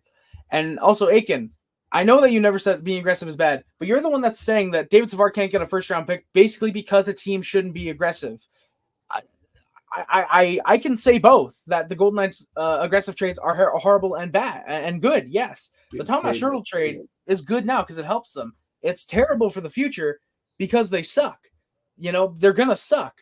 Thomas Hertl, when he's 35 years old, making $6 million, whatever he made after the retention, and he's putting up 40, 50-point seasons, that's going to look horrible on them. Yes, their trades are mattering. It will be, yes. It will be, yes, Rick. But still, when you look at a $7 million player putting up 40 points and he's paid to be a second line guy, I can't say that's going to be good. Now, yes, again, it's mattering. It's more so a case of what can we do to win now rather than what can we do to win in the future. Yeah. Aiken, yes. But again, you're basically saying being aggressive is bad because you're saying that a team should not be trading for David Savard to be aggressive. And again, going back to your point, it's Vegas. Who cares about a first-round pick? Trade that first for David Savard then. If a team's asking a first for David Savard, okay, give it up. We don't care about the future. We want to win now. David Savard's a guy that'll help you win now. He's a calming presence. He's a great defensive guy. He can play prime penalty kill minutes. And it doesn't matter if necessarily he's a first-pairing guy. He can be a third-pairing guy, but a first-unit penalty kill guy. He's incredible defensive defenseman. You aren't going to change my mind on this, Aiken, so stop trying. I still think, though, at 35, which he'll be next season, I don't know. That's a little old to be giving up first for, I think. There's guys that have gotten that before. There's guys who have gotten a first-round pick that have been old as shit before. Well, we'll see what happens, but I think Montreal re-signs him, so moot point in the end. I mean, Aiken, you can think Savard's not a first-round value, but you're completely wrong.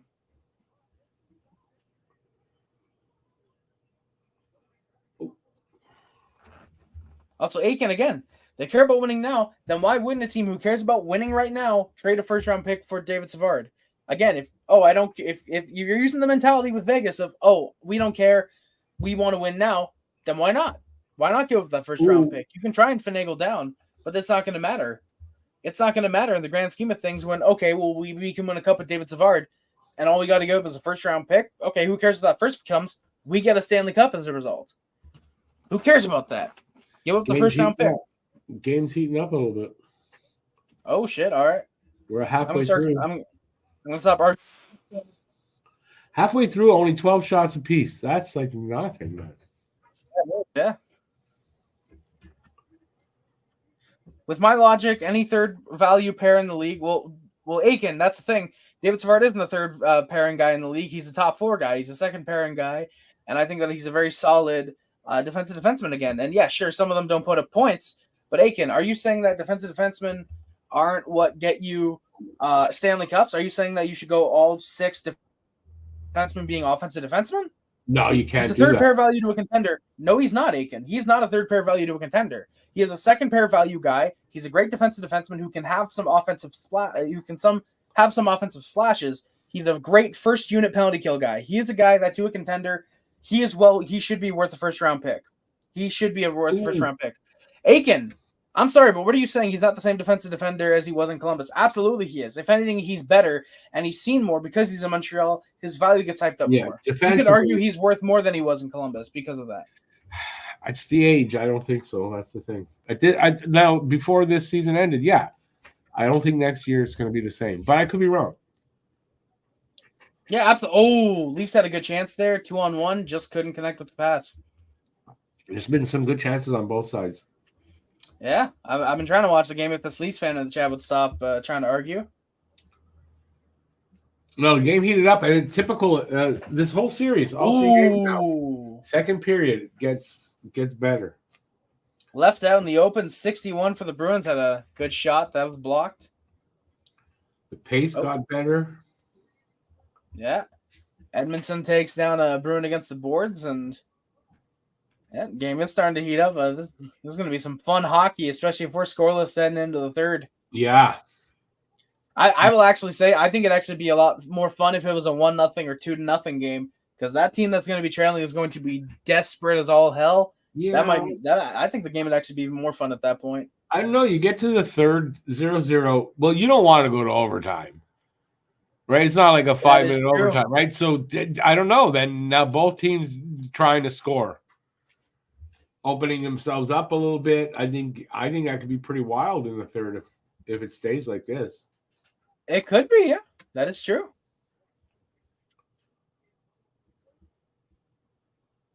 Just I don't want it to go to overtime, man.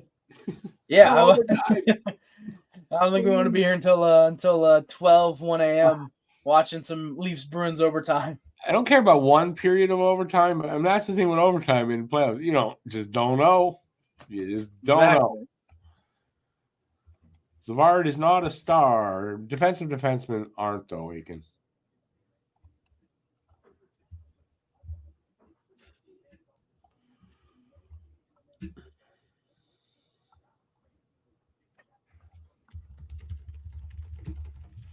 Anyways, let's not continue arguing about that. Hey, Guru, how's it going? Oh, you just back into... Yeah, I get that. What's the score? No score. Hey, Habs Guru. We are 7 minutes about left in the second, and there's no score. And the game's starting to heat up now. Yeah. First period was kind of just meh. And the early stages of the second, from what I saw, is just kind of more the same. But yeah, no, recently the scoring chances, the lanes have opened up. And if you remember, all 3 games now, because the first 2 games, it was the same thing. First period wasn't great. There was a little scoring, but it wasn't great. And the mid-second period, it started to heat up. That is true.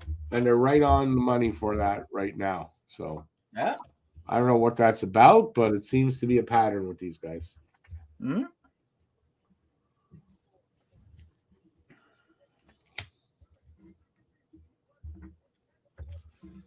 But I don't know. The way they're playing, too, I mean, it's been pretty... First game wasn't. Okay, second game, this game, they're playing pretty close. You can start seeing how this could go 7 games. Yeah. You know, you can see this. They're really close. Yeah. I will say, though, I am surprised that we haven't seen a single fight in the series yet. I know it's only game 3, but I'm surprised that Reeves hasn't dropped the gloves with someone like... what's his face on the Bruins? The guy you were talking about is like their big heavy. Maroon. I'm surprised they haven't dropped the gloves yet. Oh, because Reeves doesn't want to get his ass kicked, I guess. That is true. But even then, like Domi, Bertuzzi, I feel like Domi's arrogant enough he would try and fight Maroon. I'm surprised they haven't dropped it yet. I guess he got a talking to in that after that first game where he was just a stupid hothead because he's been under control since then. For the most part, yeah. For the most part. Since then. Mm-hmm.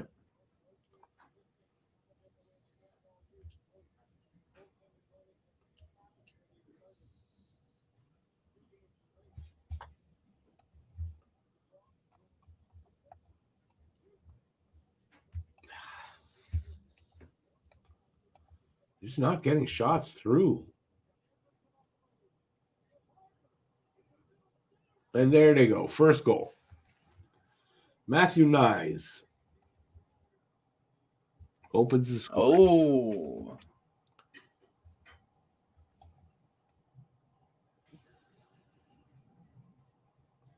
I'm seeing a thing from Sportsnet. They're talking about Mystery Alaska, I believe. Yeah, that was a good movie. Yeah.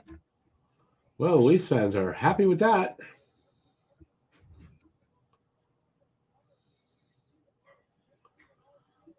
Yeah, you could see that happening, man. You could just see that. Marner, a good Marner pass to Nyes. And cross crease, and Swayman just couldn't get back. Couldn't get over in time. So, yeah. 1-0 Leafs. Yeah, well-timed pass by Marner causes that goal. That's say what you will about Marner. His playmaking ability, pretty damn good.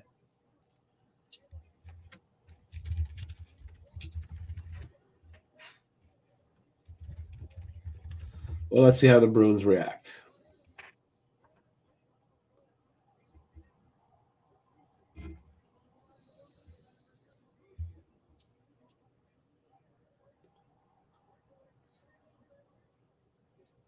Oh.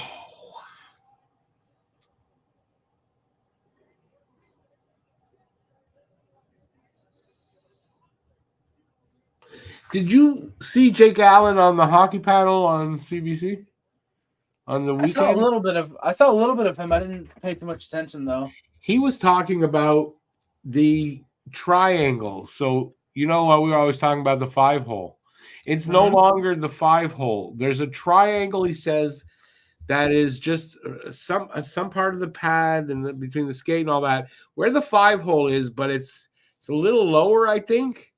That he says it's almost impossible to save. For a goalie, that's the worst spot. And he says that's now the focus for the shooters is that triangle. That's all I know I'm expecting about it. Jake Allen to get lit up hardcore next year then. No, I mean, but that's what they're going. They're giving up that secret. It's like, well, it's not a secret. I mean, the players know it. They all know it. But that's what they're being taught now is to go for that triangle. Huh? And that's why you're seeing, and you're seeing a lot more attempts at that 5-hole, which what we think, but it's not. It's at that triangle. Huh? Because I've noticed that they go for that 5-hole a lot more than they ever did this year. So I've noticed. This year. Like they're showing a replay now, Van Riemsdyk, instead of trying to go top corner, he goes for that what looks like the 5-hole. It's the triangle. Nice little break, yeah. Yeah, so you're seeing it all. You're seeing it mid game as well, even. Yeah, very interesting little piece of information from Jake Allen. He was really good on the panel. Not just because I like the guy, but I mean, he was just really good. He wasn't their stupid bullshit.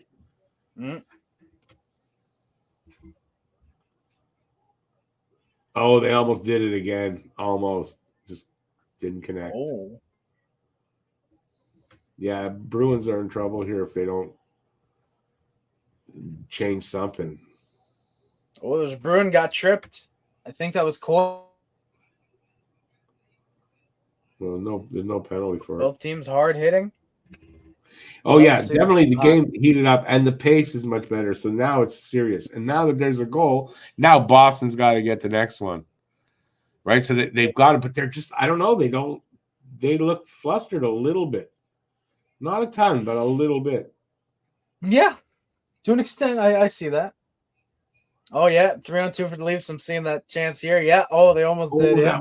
Oh, my God, that Swayman made a save. He didn't see it. It just hit him. Oh, shit. All right.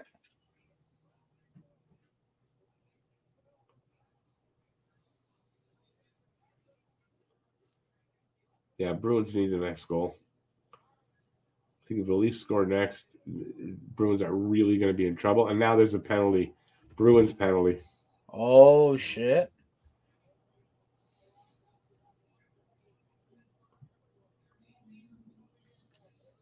By the way, Leafs fandom, for a moment, we're chanting Swayman's name, and not in a good manner. So, of course, Swayman reacts. It didn't hit Swayman. That hit the Leaf player. Sorry. Oh.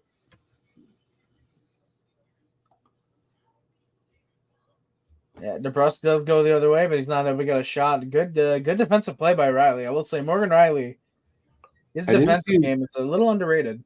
I didn't see the penalty, though, what the penalty was. I was watching the tip handler, and they whistled it down. It's got to be a Bruins penalty. Yeah, I just saw it now, and there's nothing there. I will say, Ryan Reeves, for an NHL player, he has oddly really white teeth. That's his mouth guard. Oh, is it? Oh, because it looked like I was seeing the... That's his mouth guard, dude. Oh, it looks like... Oh, because it looked like I was seeing the lines. I saw that frame. That was his mouth guard. Yeah, I was about to say, he takes really good care of his teeth for an NHLer. I could tell you a joke that we used to, but I couldn't. I'd be getting a lot of trouble, but it's a funny joke about teeth and the palms of your feet and your hands. Yeah. It's the racist joke. It's a racist joke that we used to tell when I was like 10 and younger. Because that's what I grew up with.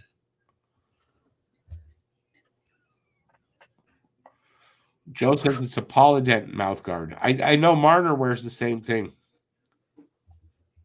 Okay, yeah. I think I recall seeing that with Marner. So yeah, I think I remember what they look like.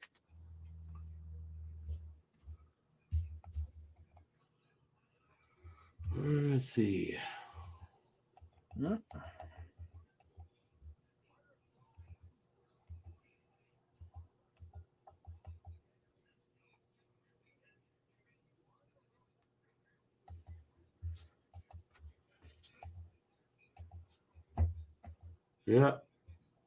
A good setup by Marner.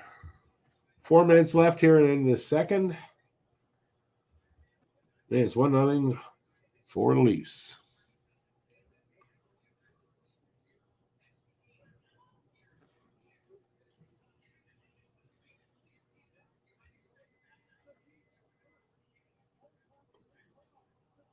Oh, good save there by Swayman.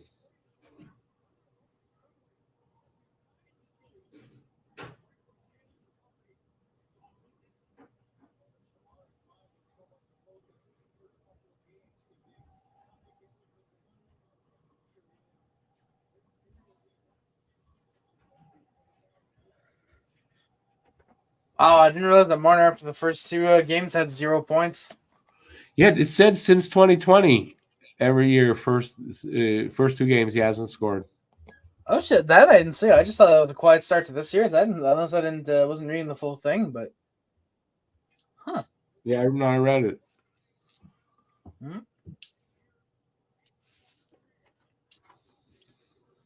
Oh, so there is no penalty on the Bruins. It must have just been a hand pass or something they called. Yeah, I don't know what that was, right? Yeah, it was weird. It must have been like that, a hand pass. That must have been what it was. You're right. Yeah. That makes more sense. That's what it probably was. Or kicked ahead or something like that, right? Are you allowed to kick it? Yeah, you are. Yeah. You just can't kick it in the net. Hand pass, or I didn't see, but maybe high stick touch the puck, like something like that must have been it. Could have been, yeah. Scores Bruins. Boom, 1-1. Oh shit! All Frederick. right.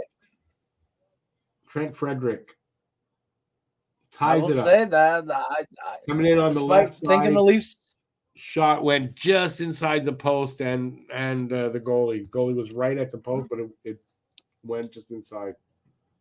Oh, I will say, despite wanting the Leafs to win, that is what the Leafs fans deserve for chanting Swayman's name like that. There you go. Maybe don't chant his name until the end of the game, Leafs fans. I've never been a big fan of that, chanting the opposing goalie's name unless you're up 8-0, for example. Right. I've never been a fan of that. No, it hit the post and then went in. Nice. Do you see Bertuzzi interfering with Marchand? On the goal? No, I don't know where it was. Somewhere on the ice. Oh, just before. Yeah, I just saw that. Yeah, and then that was interference. Oh, and we got someone after the goal. Oh shit, Domi was in there. So the momentum swings, and it's like the last 2 minutes and 20 seconds of the period when that goal was scored. Ooh, McAvoy takes down Matthews, and then Marchand. Yeah, I'm seeing it now. Marchand and Bertuzzi. Yeah, you see that? That's interference. Yeah, that should have been a penalty on Bertuzzi. Yeah. Yeah. That is good. That is a good shot by Trent Frederick, I will say, to find the spot just below the glove like that. That was a really It was the perfect shot for that. Like, he couldn't have placed it better. Oh no, not.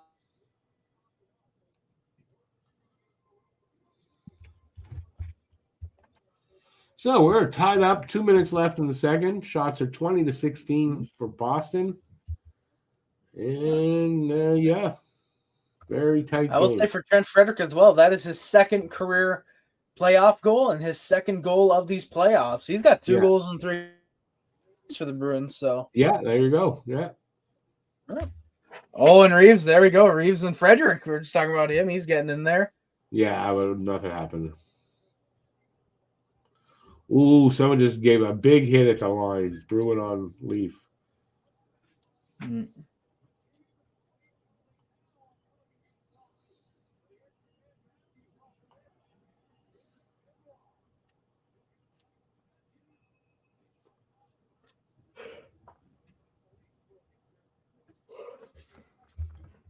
I don't know what that call was. Is there a penalty?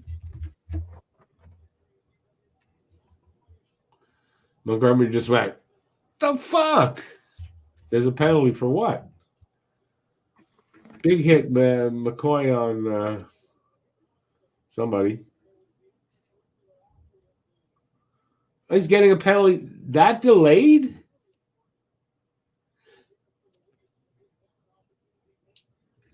That's really delayed, that call. That doesn't seem legit. No, that doesn't seem legit. Yeah, so there's a penalty coming up to the Bruins.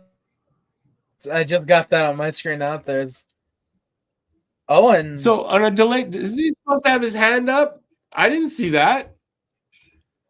Watch, they're gonna call a penalty. Yeah, they just called a penalty on the Leafs while there was a delayed penalty to the Bruins. I didn't see a damn thing. It's a Bruins penalty. They called it on McAvoy. But that it was like 20 seconds before or whatever. But I mean, usually the ref's arm is up. It's a delayed penalty. That didn't happen. So why are you calling it 20 seconds later on that? It felt like 20 seconds. Maybe I'm wrong. Yeah, that's kind of sketchy. Now there's Swayman just left, so there's a delayed penalty to Toronto now. Are you ahead of me now? No, I'm getting the Leafs are lining up for their power play. Oh, okay. 122 left in the second. Oh no, okay, you're not ahead of me. Yeah, you're still a good ways ahead of me. Oh yeah, I'm a good pace ahead of you. Another penalty coming up to Toronto. Oh no, this is a delayed penalty. How the Bruins might end the period on this delayed penalty. Oh, and the Bruins nearly getting a 2-on-1 off the hop on the shorthand. Oh, they actually did. Holy shit. Oh, Pasternak. What a chance. And yeah, there you go. Swayman's going to the bench. There's going to be a delayed penalty. Now, see, the Ottawa Senators back in, I believe it was 2016, they did something that I really liked that I don't get why more people don't do, but I'm actually seeing the Bruins do it now. Why don't they just kind of rag the puck, pass it between the teammates, and just try and kill off the penalty while waiting for your power play? The Sens did that once in 2016. I thought that was the smart. Yeah, I never thought of that. Yeah, it makes sense. Yeah, the Bruins are kind of doing that here. I mean, I know you said the Pats is going to get a good opportunity, and yeah, like I said, the Sens, like I saw them do that, and the Bruins kind of did that there a little bit. Fuck, that was a good chance. But I never got why more teams don't do that. That was a good chance. Yeah, that was a good chance. Joe says the refs have arthritic shoulder problems. That's why they didn't put his arm up. Too much. I mean, maybe. He's got a letter from his doctor. Mm-hmm. Okay, so period end is tied 1-1. There is 38 seconds, I think it said, on 4-on-4 left for the start of the third. So that was much better second period. Now the game's interesting. I mean, now I want to watch. Like I haven't been paying enough attention because it was boring a bit up until now. So I guess there's a lot of 0-0 games that go that late. A lot of them are boring. That's why it's 0-0. Mm-hmm. All right. So what did you guys all out there think of this second period? Give us some talk to us and entertain us a little bit. How's that? No, but whatever you want to talk about, you guys got the floor. Unless Harry, you got anything? I can't say I do.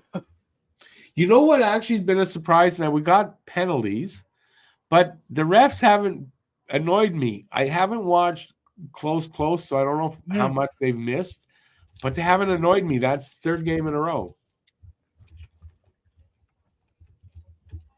Is it weird that if playoff time comes around, the refs mostly whistles in the puck, playoff reffing, and that's way better reffing than regular season. And it always was. Playoff reffing is horrible because they don't call anything. Yeah. And now it's better than the regular season. At least there's an improvement. Isn't that weird, though? That's how bad That's how bad the refs are in the regular season. Yeah. At least that's how I see it. Yeah. So what you guys out there got? You got anything for us? Any questions? Anything you want to know? Anything you want to say? Anything? Refs don't bother me because you don't have a horse in this race. That's not exactly true, though. I don't want Toronto to win. I mean, I really don't want Toronto to win. So I do have a horse in this race, somewhat.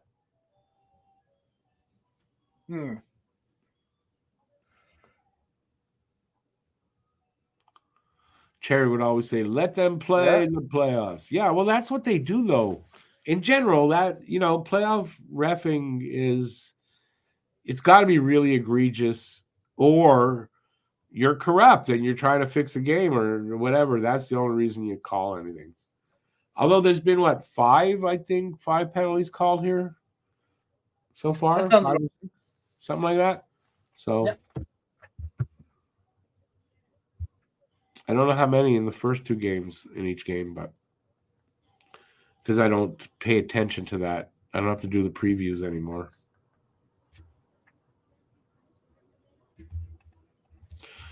I don't really like that they let a lot go, but here we got 5 or 6 calls already. So I don't know, are they reffing tighter and better in the playoffs than they did in the regular season? I don't know. It seems like it. I don't know. Who knows? It might be.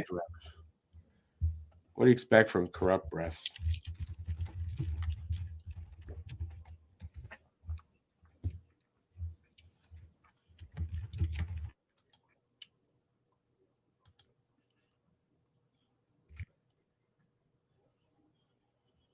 Oh, it's rolling pretty good in my video now. Let's see. They missed 4 dives in this series alone. They are so easily due. No, I'll give you that. And what's his name again? Marchand. What's McCauley? Oh, Marchand. That's the only one I really saw. The Marchand one was a dive and an embellishment. Well, to be fair, for them to call the dive, they'd have to call the original penalty. Well, true. Because typically a dive or an embellishment is just that embellishing of what there would be an original penalty. True. Although, it shouldn't be the case because we've seen a few of the dives that there was really no penalty there. Yeah, the time I think it was Arturi Lehkonen when he scored, but they called him for embellishment right beforehand as well. I think I remember that. He'd gotten tripped up and he had embellished it but scored. Yeah, I kind of remember that. I remember being mad about that, though. I don't remember, I can't see the play, but I remember being mad about that. Yeah. It's funny how that stood out, that detail, but not the actual play. Oh, well, I'm surprised I remembered. It actually was Lehkonen that had the goal called back. Yeah, no, I remember being mad about that.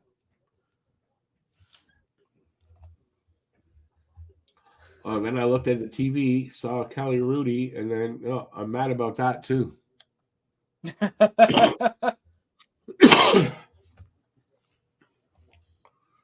Did they take Jennifer Botterill off again? Maybe she's sick. Yeah, she's. Do you think they fired her? I don't think they did. I feel like we would have heard something, right? Yeah, exactly. I feel like we would have heard something about that. There would have been some bullshit calls about sexism or whatever. Right, or something like that, right? Okay, time to watch it. Yeah, go watch that. I don't know if you have. It's a 20-minute and 28-second video. So I tried to be quick. Watch it on 1.25. You might be able to. No, I thought that would be over a half hour because I was doing 30 players. Yeah. I figured for sure that's a half-hour video, but I tried to step it up and talk faster and make it more interesting as we talked about what kicks the algorithm off. And I was doing good. I for sure I cut 10 minutes off what I thought it would be. So and It still turned out to be 20 minutes. That's good. That's still. But 30 players, and it should have been 31, but 30 players is about a minute. On players that there were some players like Colin White could have just said Colin White. It's like, okay, he's gone. Tanner Pearson, he's gone. Christian Dvorak, probably gone. Yeah, but I tried to give an explanation for every. Brendan Gallagher, hopefully gone. No, he's not going to be gone.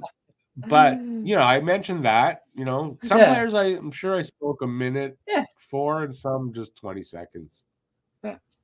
JFed brings up a really good point. Bottle's been doing another series. That's why we haven't been seeing her. Oh, I see. What, a comedy show? They just need to cut from and play that, and people will laugh. She beat up Elliot Friedman, says Joe. She's that is surprising though. With JFed that she's doing another series. I'm surprised they didn't put the Leafs homer on.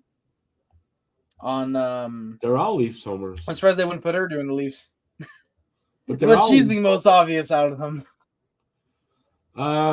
Yeah, you're probably right. She's the most obvious. Gallagher stays. There's that one that trended on Twitter like a month. What's that? So there's that one that trended on Twitter like a month or 2 months ago, where she was talking about one play on another team, saying that it was Riley, and then the Leafs did it, and she said that was good. Yeah, when Riley beat Greg, and then it happened. He did. The Leafs did it, and then she was defending that. Yeah, exactly. That's what I said. Like, you know what? Every word that comes out of her mouth, not listening to anymore. Yeah, I'm not. I'm glad she's not on the series. Yeah, I mean, it's not like I'm really listening, but still, better not have her. Nah, I don't listen as little as possible. Aki. Yeah, Shorzy. I just saw it yesterday. I think I wrote a note here on my pad to it's back May 24th. Season 3 of Shorzy. Me too. Can't wait. Make for a good one night of watching, because 20-minute episodes. I do that all in less than one night. But yeah, can't wait. And Harry's still waiting to watch it. When he actually has rice, he's going to have rice while watching Shorzy. There's a possibility. There's a possibility. I actually look up right now on the streaming service that Shorzy is on. I'll look to see if it, they've got it. Yeah. Yeah, the streaming service, the one you pay for. Yeah, the one that Shorzy's on that I can't remember the name of, but I just got on Crave. the site. I know if you want to watch it legally, it's on Crave, I believe. Oh, thank you. No, it's on Hulu. Yeah, Crave, and then on Hulu in the States a month later. Yeah, I was watching. I was looking up Crave. That's the one I was looking up. Yeah, you know, my ex-wife there, she gets Crave. I forget what it is she subscribes to, and she gets Crave as part of that package. I think we have that as well. Yeah, so you might get Crave. We subscribe with Bell. You might get Crave. Nudge, nudge, wink, wink. Oh, it's good that I already have it. There you go. So you weren't lying. We all thought you were, but you see, turns out you weren't.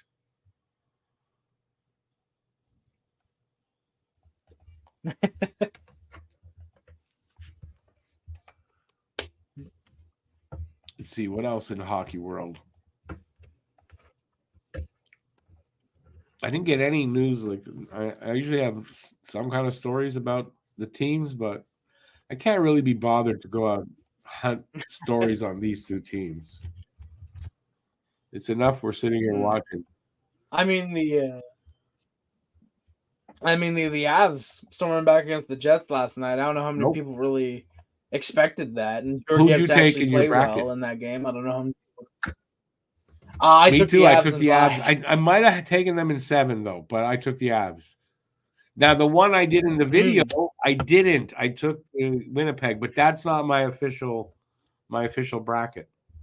I made, I think, 3 changes or 4 in that in the one I did on the video, and Winnipeg was one of them. Yeah. Oh.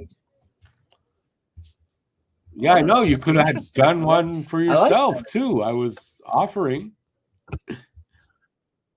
Yeah, I ended up doing the video, but yeah, I should join the bracket. I don't know if you can still do the bracket. Once the second game, once that started, bracket was closed. I didn't realize that. I thought it was until like 3 or 4 or something like that. Well, if you watch my video, I said you got 2 days.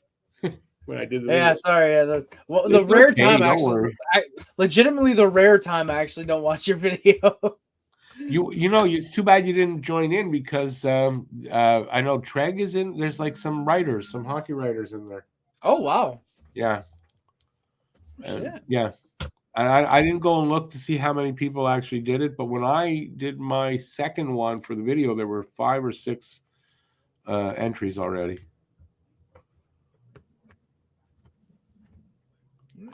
I wasn't going to do it, but Matt decided to do it without asking if I wanted to do it, and he did. He made the league, so it's like, okay, I'll do it. I just didn't want. I didn't want to do one with a prize.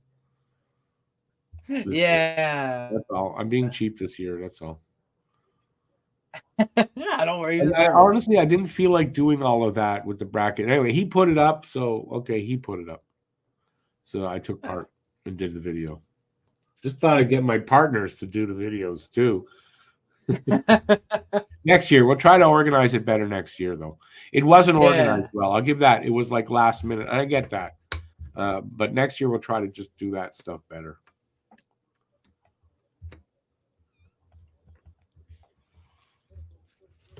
Anyways, not getting much. We're not getting much from the audience tonight, right?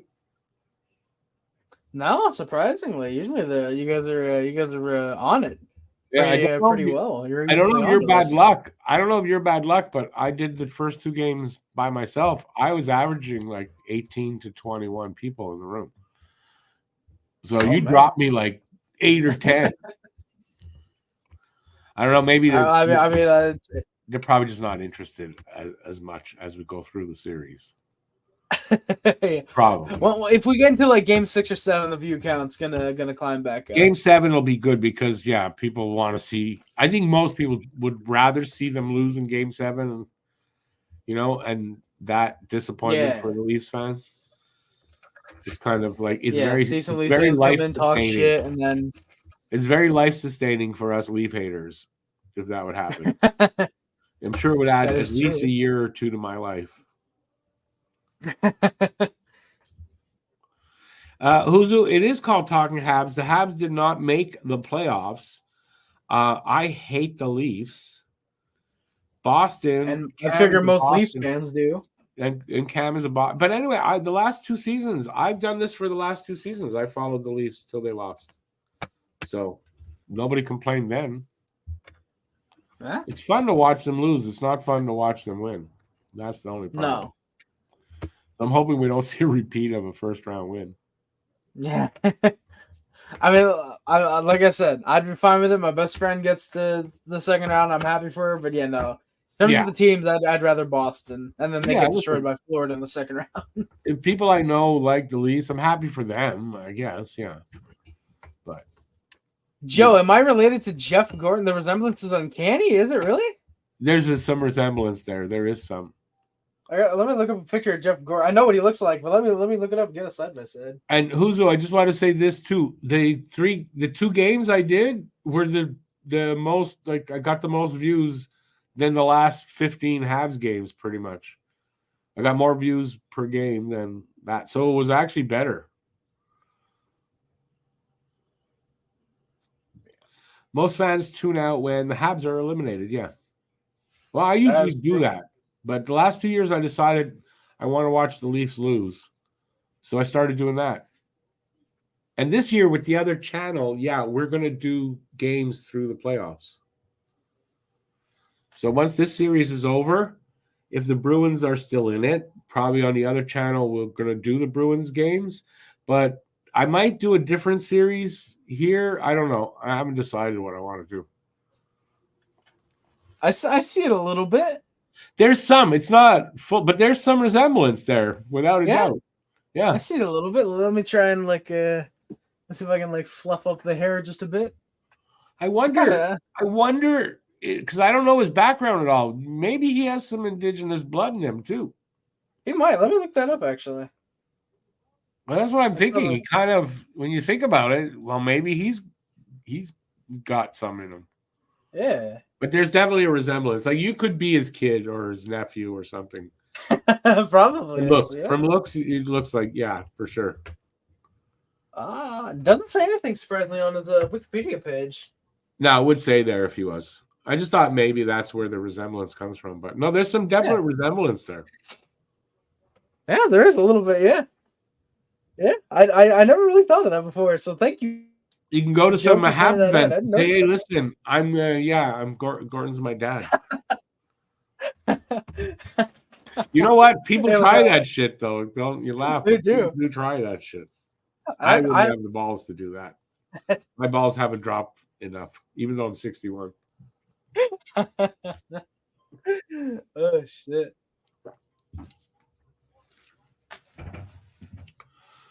All right. What else we got going on? Anybody? We must be got to be more than halfway through that intermission. I would think. Yeah, we got to be coming back soon, I would think, in probably a minute or two. I would think soon. 1-1 tie going into the third. Oh, yeah, they're back on the ice, so yeah. By the way, I do got to say, Jeff Gordon, I still love that 2006 draft for Boston. Phil Kessel, Milan Lucic, Brad Marchand, and we've got that guy picking the future for the Habs. There's no doubt about that Gordon knows how to judge talent. I don't think there's any doubt about that. And then you look at, what he did with Boston, what he did with the Rangers, and you're just seeing him doing that again. And, every time you improve on it, right? So he's probably better at it. Oh, yeah. And you see him do, and it's clear that Kent Hughes is a quality GM. I think it's pretty clear. So I remember when I first heard his name, he's an agent, they're thinking of GM, and I laughed. I thought it was funny.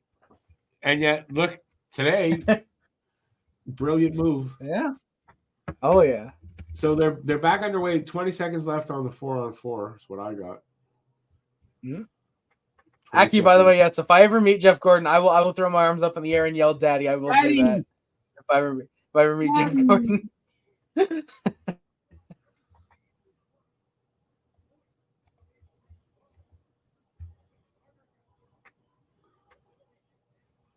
So Bruins now on a power play for a little over a minute now.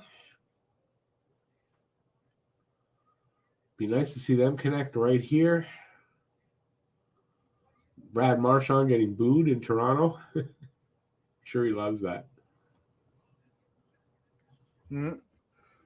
Probably sustains him.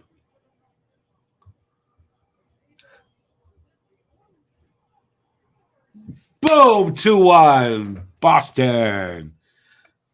Marchand with the assist. Oh. I wasn't wrong. Boo him. He'll put one in. I think DeBrusk.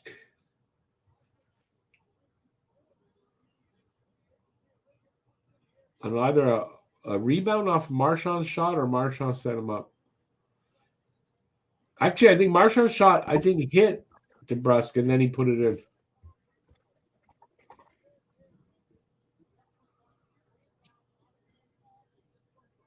No, save. Rebound came to DeBrusk right in front.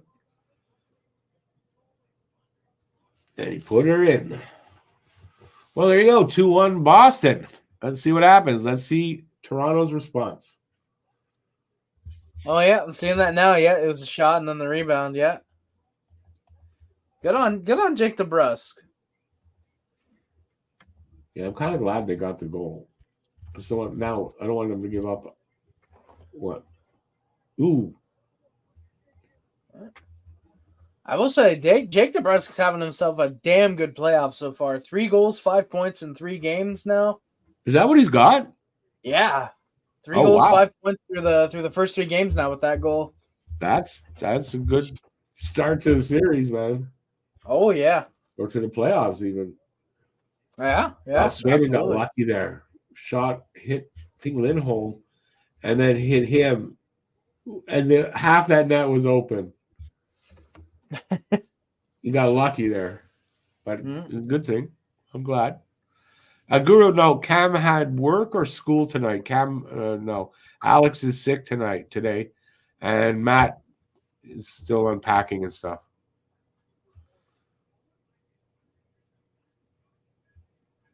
JFed said in game 1, DeBrusk is a Leaf killer. I remember that, JFed. I remember you said that. And there you go. He's a Leaf killer. Not a surprise, but still good effort. The goals don't go in by themselves. Boston up now 25-16 on shots and 2-1. And we are almost a minute and a half into this third.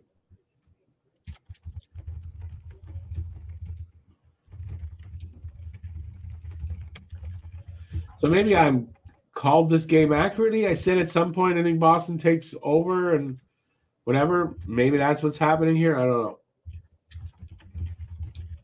It's only a goal, though.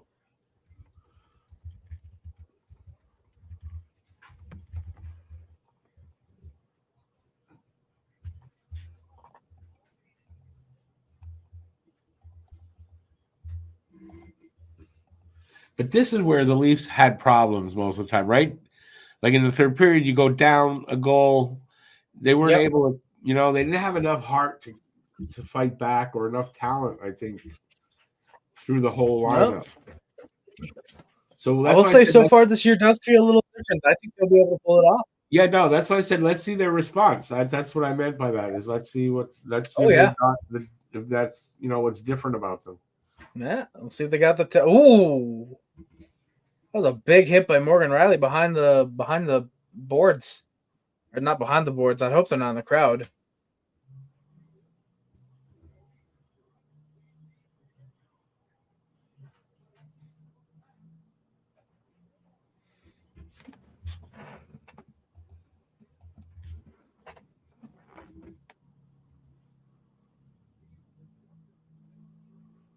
Three minutes into this third now. Mm.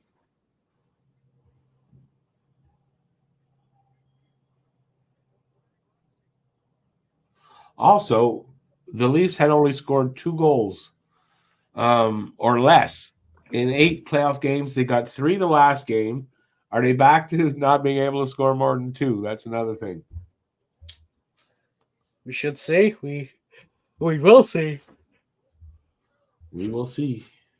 I'm interested in that though. That stays true. Last game being the outlier, or if game 1's the outlier. Probably last game. If they're the typical Leafs. If not, well, maybe not. Yeah.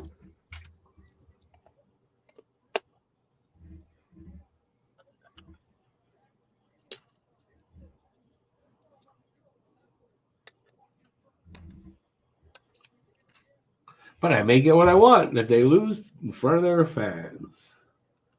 No, you might get that. There's not enough of an ass kicking. I want to see some more goals by Boston. Coming up to Boston.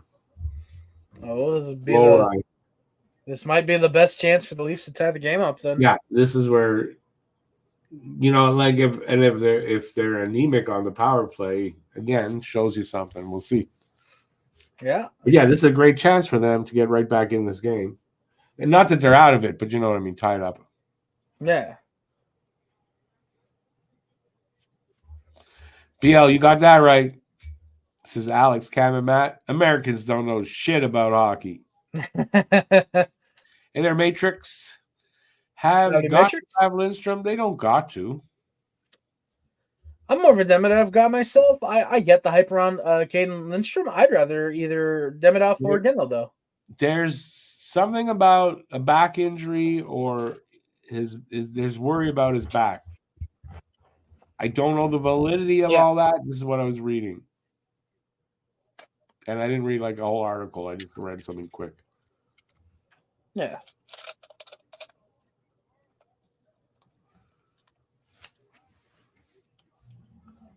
But see, I don't know if you can say that Armia is finished because he got. Oh, how did that knock? That was in the net. I thought. Oh, I thought the Leafs scored. I got to see that again. 30 seconds into their power play. Oh shit! I really thought they scored there. Again, oh my God! How is Swayman keeping his puck out? Swayman's got to be the starter. He's been phenomenal tonight.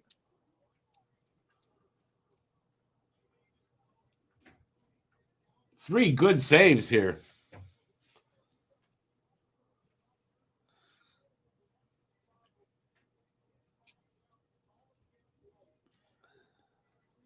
That's in. That's in. There's no fucking way he held that out. Wow, but it didn't go in. That was a really good save. I don't know how he kept that out, right? And then he made 2 more decent saves. Like not that they're as spectacular, but still. Holy shit. 3 good saves there. Yeah, I just saw those now. What the fuck? I guess it was his pad. It had to have been. It made a pad save, but I thought that was in.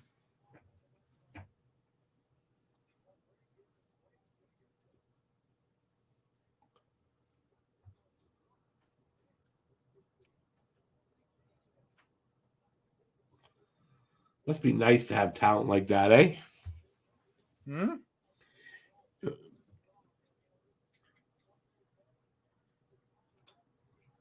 Okay, so it was 1 save. The one, it was a block shot. I thought he made 3, so he made 2. Damn. Yeah. Real quick before we do get going, I will say, Bubble Tea, I don't think Armia is finished. I feel like with him meeting with that sports therapist, I think that we're going to see a good amount of Armia next year in a good way. I think we're going to see him being pretty good. Yeah, I mean, I don't know. As long as he plays like he did this year, then he's going to be fine. I think the team will take a chance on him, at least at the deadline, if not in the offseason. Aiken, I'm going to have to respectfully disagree. I don't think Demidov's going to the top 3. I think that the teams in front of Montreal are mostly going to go defense aside from Celebrini, obviously. I think Demidov's going to be falling because of the Russia thing. I think that... I think you might be right. I don't think that he's going to be. I think he's going to be there for Montreal. Now, whether Montreal picks him or not, that's of course the question. But I think he is available. I don't think that they. I kind of think we might see them pass and go for somebody of very similar, in that ballpark, but who'll be here next year. I don't know that Demidov will, but I don't think Demidov has the contract that. No, I think his expires the year before Michkov. I think or it's something like the that. year before, yeah. Yeah. So he's got 1 more year there. I don't know. There's something about the whole Russia thing. I don't know that I don't think they're gonna do it. I think Demidov could drop because of that. I mean, Aiken, you're saying he's not falling because he's Russian. Why else would he fall then? Again. Well, for one, I can give you actually one reason, and this is probably the bigger reason. I think him being Russian is a part reason. But the full reason I can give you is I believe that there's going to be defensemen that teams are going to want ahead of a guy like Ivan Demidov. Yes, Demidov is probably going to be a top 3 player in a redraft, but I do believe that there's going to be teams in front of Montreal, for example, the Sharks. Of course, this is assuming the Sharks don't get number 1, which they kind of deserve it, I feel like, at this point. The Sharks, if they don't take Celebrini, they're going D. Blackhawks probably would take that risk, but I think they'd want 1 final D-man, and plus I believe they have another first-round pick they can use on a forward later, I believe. I got to look at the standings real quick to decide to say who I believe goes where. So just give me a second real quick. Bruins kill off Anaheim. The power play. That's good. That's good. Anaheim. They've got offensive power. I think especially with trading for Cutter Gauthier and getting rid of Jamie Drysdale, they're probably going to want a defenseman. Columbus, I think, is iffy. I think they have good forwards right now. I think because of that, they might go with a blue liner. I think that they could be a team that ends up going with Levshinov if he ends up dropping down to 4. Of course, assuming everything stays the same, I guess you could say. And then, yeah. And then the Habs, I think, are the first team that you could look at as saying, okay, yeah, they probably could get Demidov.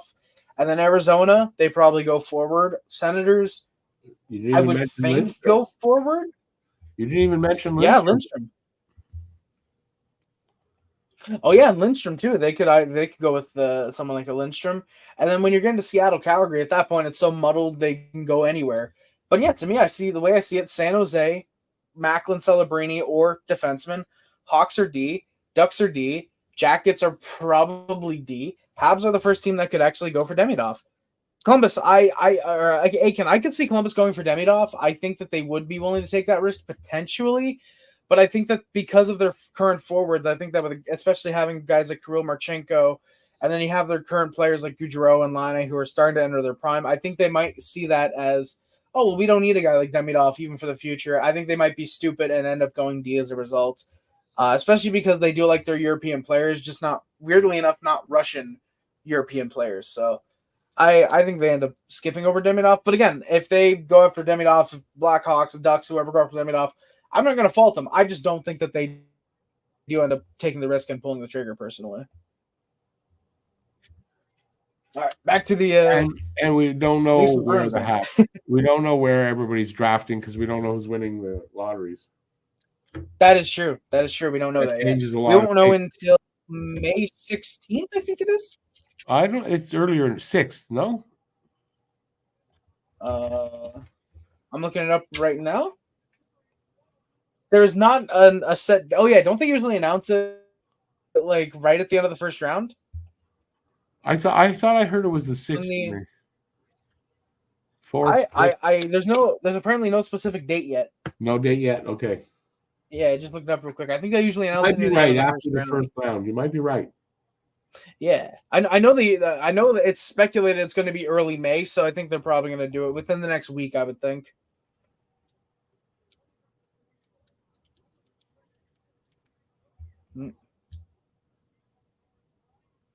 Columbus has high-end D talent. I can't say I agree with you, Aiken. If I can look up their draft history real quick, I can tell you who they have. I know they have Vokvist, who I believe they traded for with the Hawks. I believe that was a Seth Jones deal. David Juracek is going to be solid. Denton Matachuk's going to be a good top 4 guy. Carson Kuhlman's, I can't say I think he's going to pan out. Stanislav Shloviel, I think is going to be a good top 4D. Aside from that, I think firstly, you have to eliminate Zach Werenski because the dude has not been healthy in like 5 years. Like he played 70 games this year, yes, but he still got hurt. Last year he played just 13 games, 68, 35 in the 56 or 58 game season. He's not had a fully healthy season in a long time.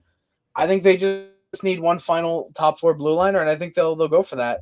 Also, Aiken, they want offensive talent, but I think they're going to see that they have Adam Fantilli, they have Gavin Brindley, they have Ken Johnson, Cole Sillinger, Igor Chinnikov, Liam Foodie, who is not necessarily panned out, but again, he's still like 21, 22. I love them.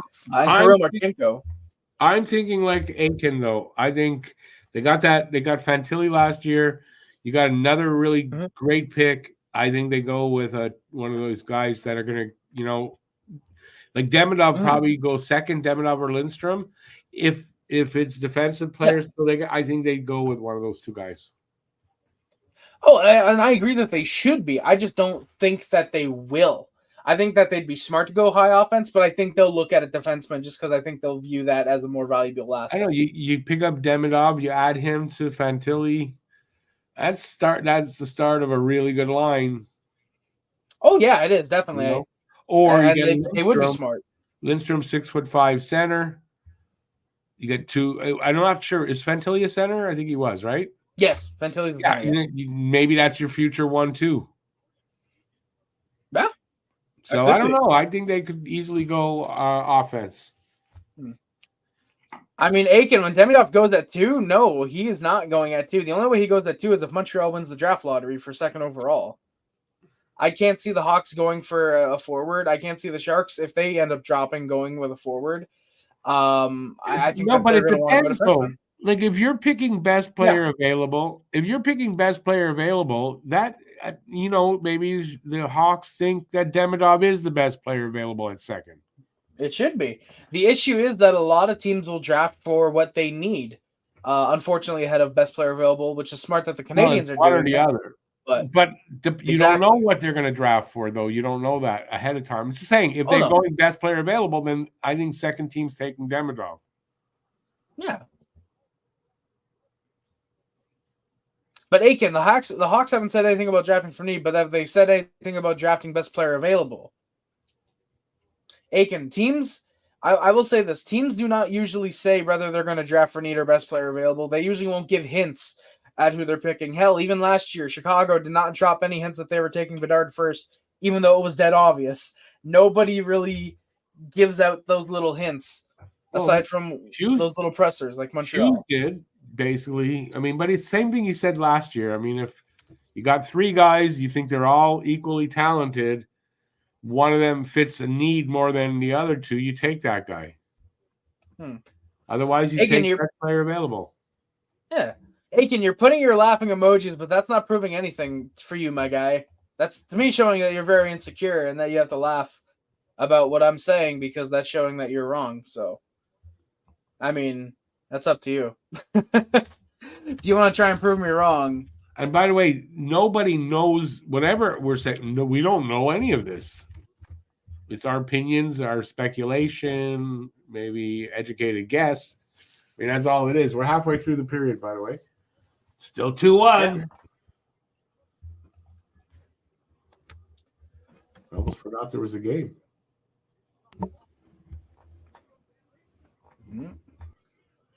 Oh, a post. Did he do it again? I don't know who it was, but a very similar to the Frederick goal. But he hit the post this time. I think that was Wilder's goal. Shit. Oh, Witherspoon's back. That's good to see him after that. Oh, yeah. He came back in the first. That's good. That's good to see after that puck to the leg. To the knee, yeah. Yeah, the knee, yeah. Side of the knee, too, where there's not as much protection if it hits in the right spot.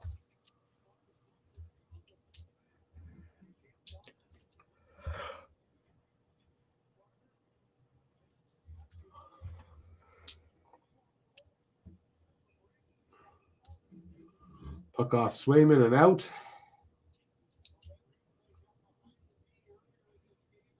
Oh, no, it was Van Riemsdyk. Oh, Van Riemsdyk. Yeah, I just saw the replay. Or not the replay. I just saw it happen. Yeah. Post, man. That was a good post. Yeah. Leafs really needed that.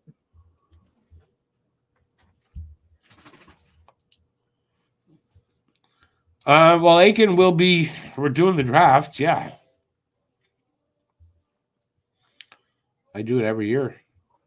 Doing the lottery. Doing the Aiken, I'm not going to be here in chat because I'm going to be doing my own draft stream. Me and Rick are, I'm assuming you're going live for the draft as well, Rick. So we're going to be a competition with each other. Yeah, I'm going live. Well, we could do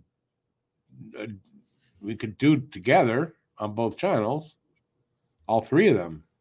Given I'm using the Streamlabs, I don't think, unfortunately, that we'd be able to. I can definitely have promo going on, but I don't think how we could do it. Unfortunately, no. You just authorize I authorize your channel to use the stream. I put your channel in my options, like I have both channels, and I could do the 3. We could do that if you want. Then yeah, okay. We could do that, and then that way you can put your own thumbnail, and you can have whatever you want in the description. Because I put a different description for both channels. And different thumbnails. All right. So it's an option. I'm not telling you what to do. It's just saying it's an option. Although you're going to probably go for a lot longer than I am, so probably it's not an option. Oh yeah, I will be. I'm going from the start of the first all the way right through more than likely. Yeah. So probably it's not going to be an option. Aiken, I provided nothing to back up my points. Well, I don't need to because I know that I'm right, my guy. I know that I'm right. Also, I literally told you. Zach Werenski has not had a full season, a healthy season in like 5-6 years. Again, fine. You want proof? Even if he disagrees with the analysts, it doesn't make him wrong, and it doesn't make him not allowed to give you his opinion. Oh, yeah, exactly. Yeah, no, I'm completely fine with that. If he wants to give me his wrong opinion, no, I'm saying you. No, I'm saying to Aiken that you still, even if the analysts say this and you have a different opinion, yeah. Doesn't necessarily make you wrong. Yeah, and Aiken, the analysts are wrong a lot more of the time. I mean, look how many analysts picked the Leafs over the Canadians in 2021, and then you look how many of them are right. So, I think that's all you need to look at right there. But you want the facts. Always right. They're just a little more. They're better informed than we are to make their decisions. But it doesn't mean they always make the right ones. That's all I'll say. Exactly. And I'm not saying Aiken, you're wrong or they're wrong. I'm not saying any of that. I'm just saying. We can all be wrong at times, obviously. Aiken, the analysts have been around the game a lot longer than you. Well, then how come I was the only one out of the potential analysts and then myself who picked the Habs to beat the Leafs in 2021? Am I better than the analysts as a result then? Oh, they just tied it up. Oh, shit. It's tied at 2. And I missed the goal. I just heard the scream. Oh, I'm sorry. No, don't worry about it. Don't worry about it. Yeah. But real quick, Aiken, you want my proof? Carson Kuhlman's, I don't think is going to pan out. He's not doing that great in the AHL, which, yes, I get. He's 20 years old. He's in the AHL. But still, this is the Cleveland Monsters team who is quite good this year. And he's played 47 games. He has 12 points to end his year. Not great. I can't say that he's going to pan out. I thought that was even a stretch. The goal. Riley, who gets it, Matthews? No, off of the defenseman's leg. Yeah, that's more. Yeah, Matthews even on the goal. He's pointing to Riley. Yeah. It hits Bertuzzi and hits the defenseman and goes in. So Bertuzzi gets it. Oh shit! I think they're giving it to Riley though. I thought that hit Bertuzzi too. So if it hit Bertuzzi, I'll be able to see on a replay in a minute. If it hits Bertuzzi, Huzu's absolutely we're coming. Goal. Yeah. And Huzu's, I agree with you 100%. We're coming close to the point where the next goal is absolutely the one that wins with 8.5 left. Yeah. Now we're there. We're getting there. Yeah. I mean, as fun as it would be if the game was made 3-2, and it was hopefully the game's made 3-3, and then it's tied. No, that's not what I'm trying to say. Scored, Boston! Boom! Holy Marchand, shit! Just like that, really. Marchand, 3-2 Boston. Love it! Yeah! That's Bertuzzi's goal. For the Leafs, I'm seeing it. Yep, that's Bertuzzi's goal. Right, it hits his leg. That's Bertuzzi's goal. Yep, that is absolutely Bertuzzi's goal. Also, Aiken, it's not that I can't accept when my claims are refuted. It's that I don't agree with you. So I'm gonna keep giving you my points. You can agree, you can disagree with me or agree with me if you want, but I'm gonna refute. It's called agree to disagree. That's a thing. Exactly. You're allowed to do that. Exactly. Rick does not love Marchand, but tonight I do. Oh yeah, whenever he plays the Leafs, Rick is a Marchand lover. Oh, Dan Heinen. By that I'm seeing it now. Marchand, yeah, there it is. Holy shit. I admit I'm a whore, man. I admit it. No problem. I admit I'm a whore. There you go. I'll take Bruins over the Leafs for sure. I'm a Bruins guy tonight. Aiken, you can't say that the Jackets are stacked and then tout Andrew Stroutman as a guy who they're stacked with. I don't mind him, but he's a guy, he's going to be a third pair guy at best. This is a guy who does not have what it takes to be a top 4 guy in the NHL. I get they don't have to rely on Werenski to be healthy, but when he's easily the number 1 defenseman and will be for the next 3 years until Juracek fully pans out, until Matachuk is able to come in and be that number 1 defenseman, they have to rely on Werenski right now, and they're just not able to. Hell, I even think Stanislav Slovil has a damn good chance to become a top 4 defenseman. I'm in love with that kid. He's an incredible defensive prospect, and I think he's looking great so far.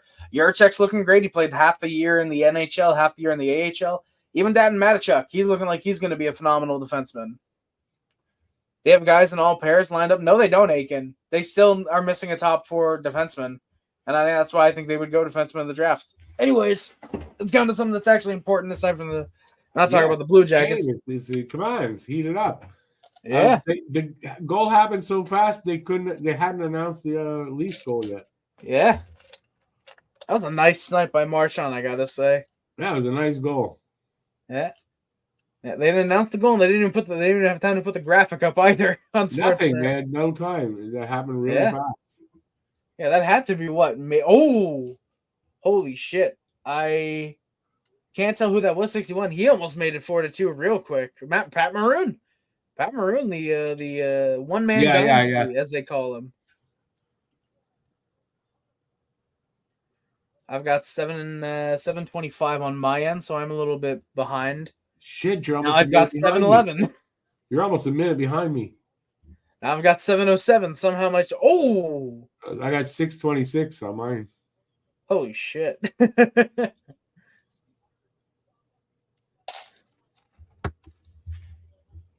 Let me try refreshing my stream, see if that helps at all. Again, Yeah, sometimes it does. Again, a couple. I'm like 4 seconds, so it's not too bad.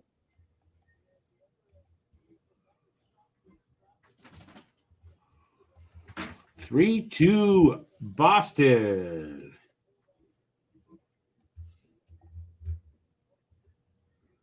Face-off is to the left of Samsonov here.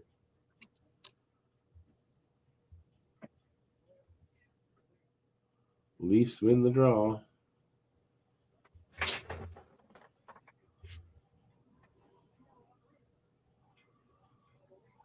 Come on, Bruins. Hang on here.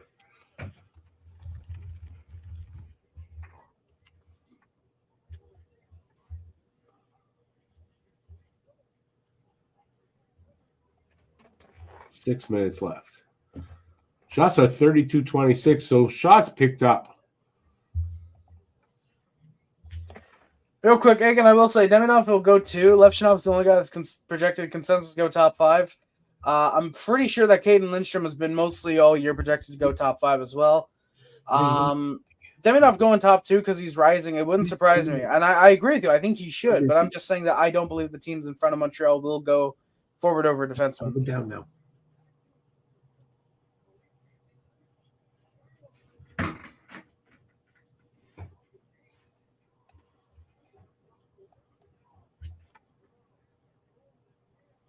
At least having trouble getting out of their zone. No. This is where they fold. This very well could be. I think that goal by Marchand really deflated them. Yeah, they're having a little trouble getting out of their zone here. They look a little flustered, just a little bit. Still, though, 5 minutes left, so it's like there's time. Anything can happen, yeah. Cover. All you need is one lucky bounce, one lucky shot to go in. Oh, yeah, I'm seeing it now. Yeah, the Leafs can't clear. Leafs just tried to get a nice dump out, and they couldn't even get that going. No, they're having trouble. They're clearing. Hope that. Yeah. Just tried another clear with 5:20 left, and they couldn't get that at all. No, I think this might be where, with 5 minutes left, I think this is where it could be where they get flustered. Yeah. Yeah, Bruins just had 101 of 101 ozone time. Beecher had his helmet knocked off after a hit. And we're going to commercial. Yeah, that's where I'm in commercial now. All right.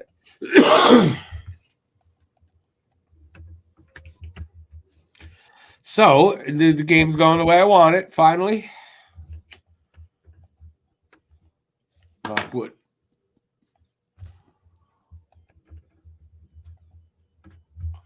I don't mind. Like I don't mind if it goes 7 games. If it's Bruins won first, they win the second. Bruins the third, the fifth, and the 7th.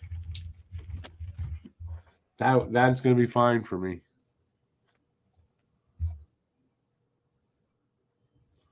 If that would be the case, and they win the 5th game and they go on to win the series, that's my theory. The 5th game in playoffs is a very important game. Either you win the series in that game, or you go up 3-2. I find more often than not the winner of the 5th game wins the series. I don't know if that's still a thing, but when I was younger, it definitely was a thing. I feel like recently it's been more 50-50. At least off the top of my head, I feel like that's kind of 50-50, but I'd have to look up the stats to try and back up whatever said. Yeah, I don't know. I don't know if it's still a thing. Akin Demidov is absolutely a riser. He has not been projected top 3 since he was 16. He fell off for a while. As far as I know, there was one point, I believe, at the start of the year where he was projected in the top 10, but not the top 3, and he's risen back up there.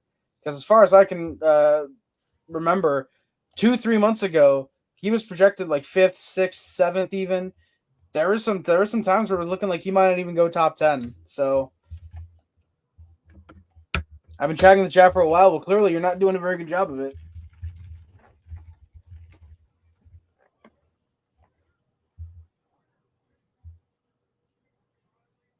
Now some pressure by the Leafs. And Boston clears it out. 4:15 left. In regulation.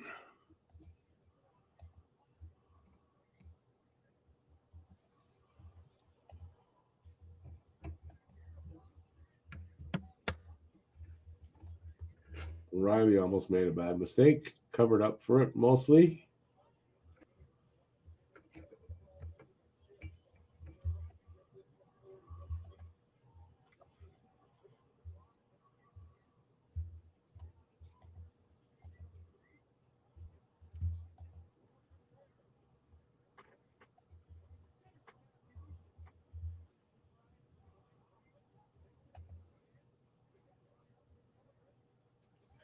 Aiken, what you've said is factually correct. No, it's not, my guy. Also, I do have source. I'm using the Wayback Machine right now. I'm finding one screen capture from December where he was projected 5th overall. There's another here where he's, I believe, projected 6th or 7th, I believe. 7th, it is. There's one here from September, weirdly enough, last September, where he's 3rd, so he actually fell. And then he rose. Wow. Just like I said. So, Aiken, yeah, Demidov's a riser, my guy. Also, yes, Sky, Aiken, provide your sources, my guy.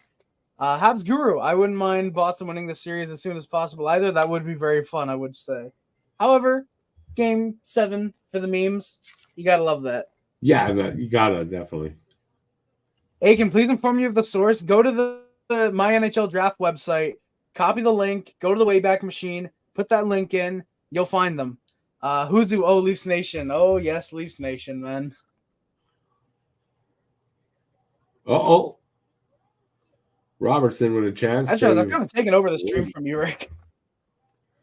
No, don't worry about it. Yeah.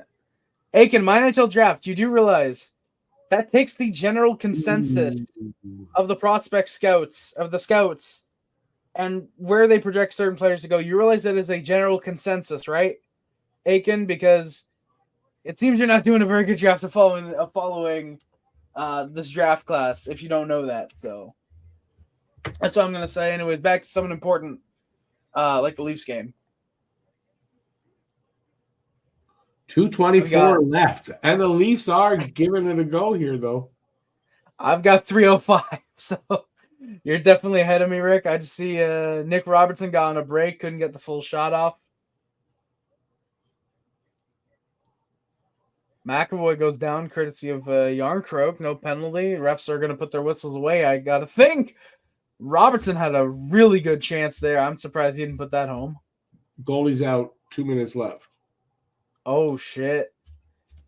All right. All right. Robertson. Oh, Robertson looked like he got upended. Again, refs putting the whistles away. Yeah, at this point, for sure. Yeah. The only way they're going to do is, like you mentioned earlier, Rick, if there's something egregious or something. I mean, yeah, they got no choice. Yeah. And, you know, we were talking about the Bruins not able to clear their zone, or about the Leafs not able to get out of their zone. The Bruins can't right now. Oh! Robertson looked like he put one home, but he didn't. Swayman reacted like it was behind him. And like you said, Rick, goalie's out with 2 minutes left. Yep.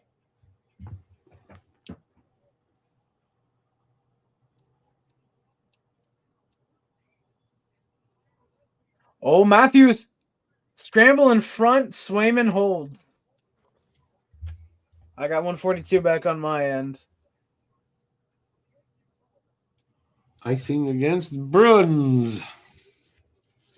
131 on mine.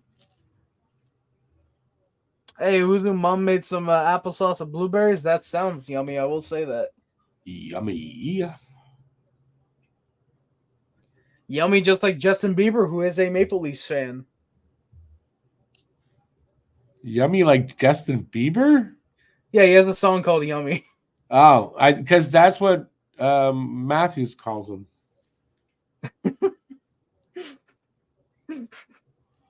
It wouldn't surprise me.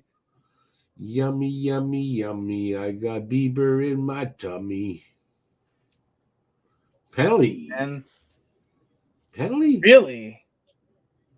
1:19 left. Is there a penalty? Don't say that. That would really surprise me. Yeah, I don't know. I guess not. They're not showing it. But the ref had his arm up. That's why. I know this isn't NHL related, no but penalties, the WHL. Oh, all right, no penalty. Real quick, I know this isn't NHL related, but the PWHL Montreal team has clinched a playoff berth. Shout out to them. Yes. Now there's a penalty. Delayed penalty. Oh.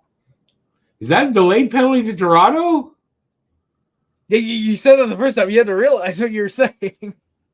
Yes, it was under Toronto's delayed penalty. What? Wow. Tavares. That's it.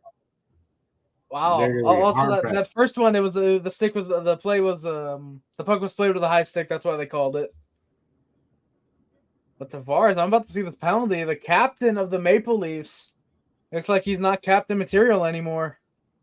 Oh, and they hit the post on the empty net too. I didn't see that.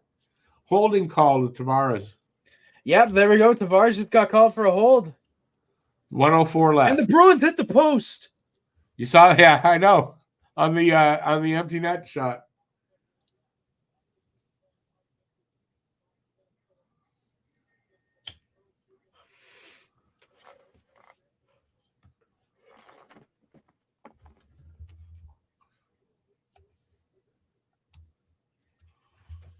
Well, let's see what happens. His free hand pulled it. I didn't see. It didn't look like holding to me, did it? I'm happy about it, but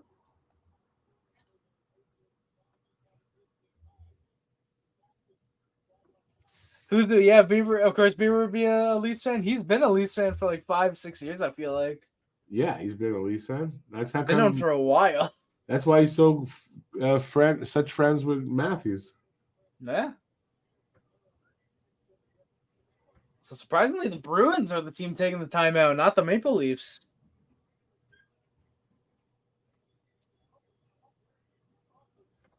So they got a minute 4.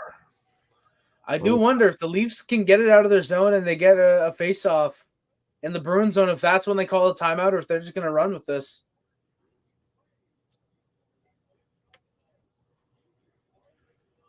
Here they go. Goalie's pulled. And it goes back. Yeah, come on. Scores the empty net. And it is 4-2. And that's who you had 4-2, didn't you? Leafs. I did. I had 4-2 for the Leafs. Yeah. Marchand gets the empty netter. Oh, shit.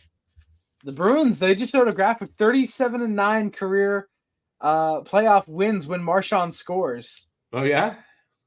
Yeah, and that's right before the empty netter. They're gearing up for the face-off still on my screen, and they just had it. It's so weird. They get possession, the Leafs. They go up ice. The goalie comes out, and then they give it up at the Boston blue line. And he's too late. I'm seeing it now. They got it. Yeah, I'm seeing it now. The second they got the puck, boom, just fucking rushed to the bench. And that was a mistake. They should have made sure they made it to the other zone. Oh, I didn't realize it took Marchand like 3 chances to get that. I didn't see it. I thought I hit that the first time. 4-2 Boston, 35 seconds left. I mean, this game is pretty much it's done. Yeah. I don't think they're going to come back from that. It's happened before, but it has happened. Ref said, no way, I'm doing OT. Go to the box, Tavares. Yeah. But I'm glad there's no OT.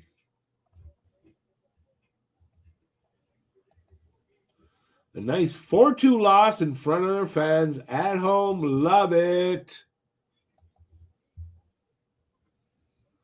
You know what's good about that? Tomorrow on Twitter, silence from the league. No, there's not going to be silence. They're going to be blaming the refs for that loss. Okay, that maybe, but mostly silence. Oh, yeah, mostly that. Leafs sing, fuck, he's going to be quiet. Bruins win 4-2. Not too shabby. In a game that I was definitely unsure of, but I called it. I said at some point Bruins are taking over, and they did.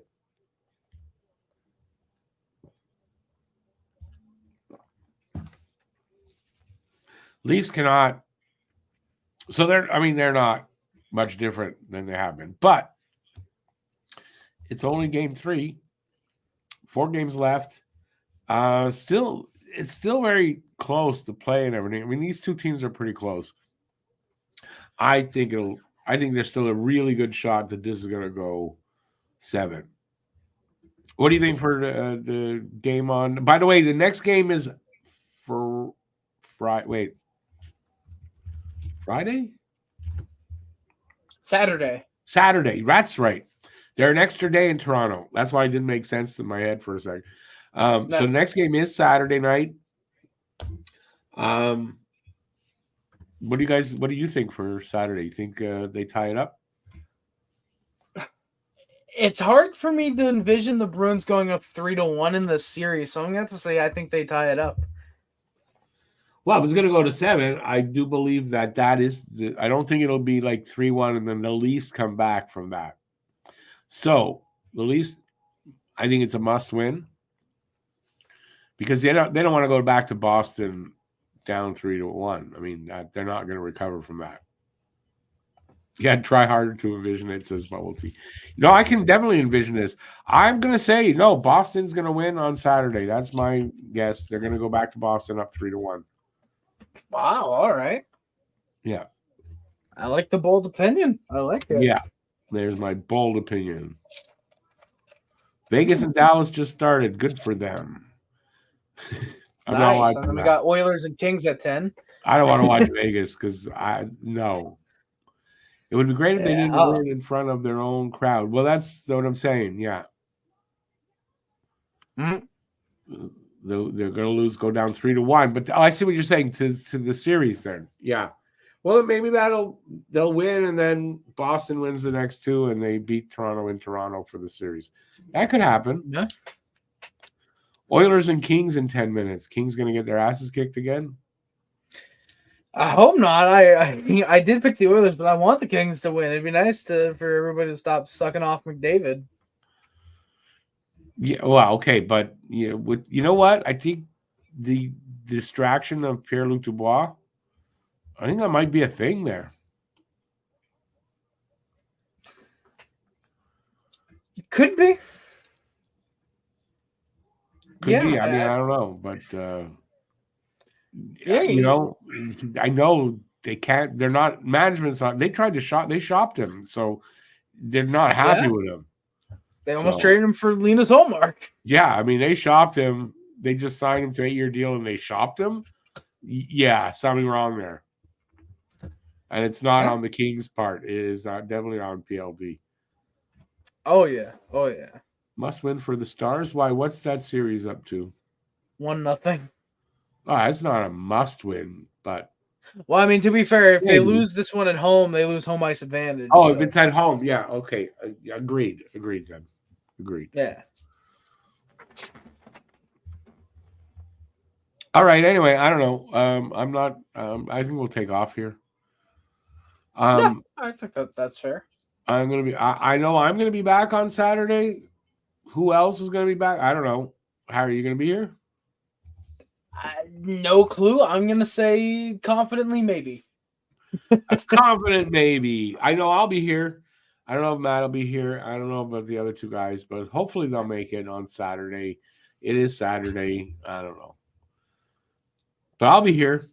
So I'll be back on Saturday, like I said, for this game and this series and game 4 of the series that I hope Boston will win. All right, that's it. So thanks everybody for being here. Appreciate it.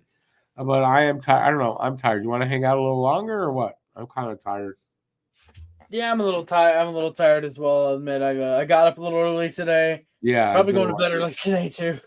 And I'm hungry. So those 2 things together say we're going to take off here. Just thank everybody for being here. Thank you. And on both channels, I don't know thanks on both channels. Appreciate the you guys joining us. And somebody will be here Saturday. Hopefully you'll join us for that. And we'll watch Boston kick ass and go up 3-1 on Saturday. Till then, stay safe out there. Peace out.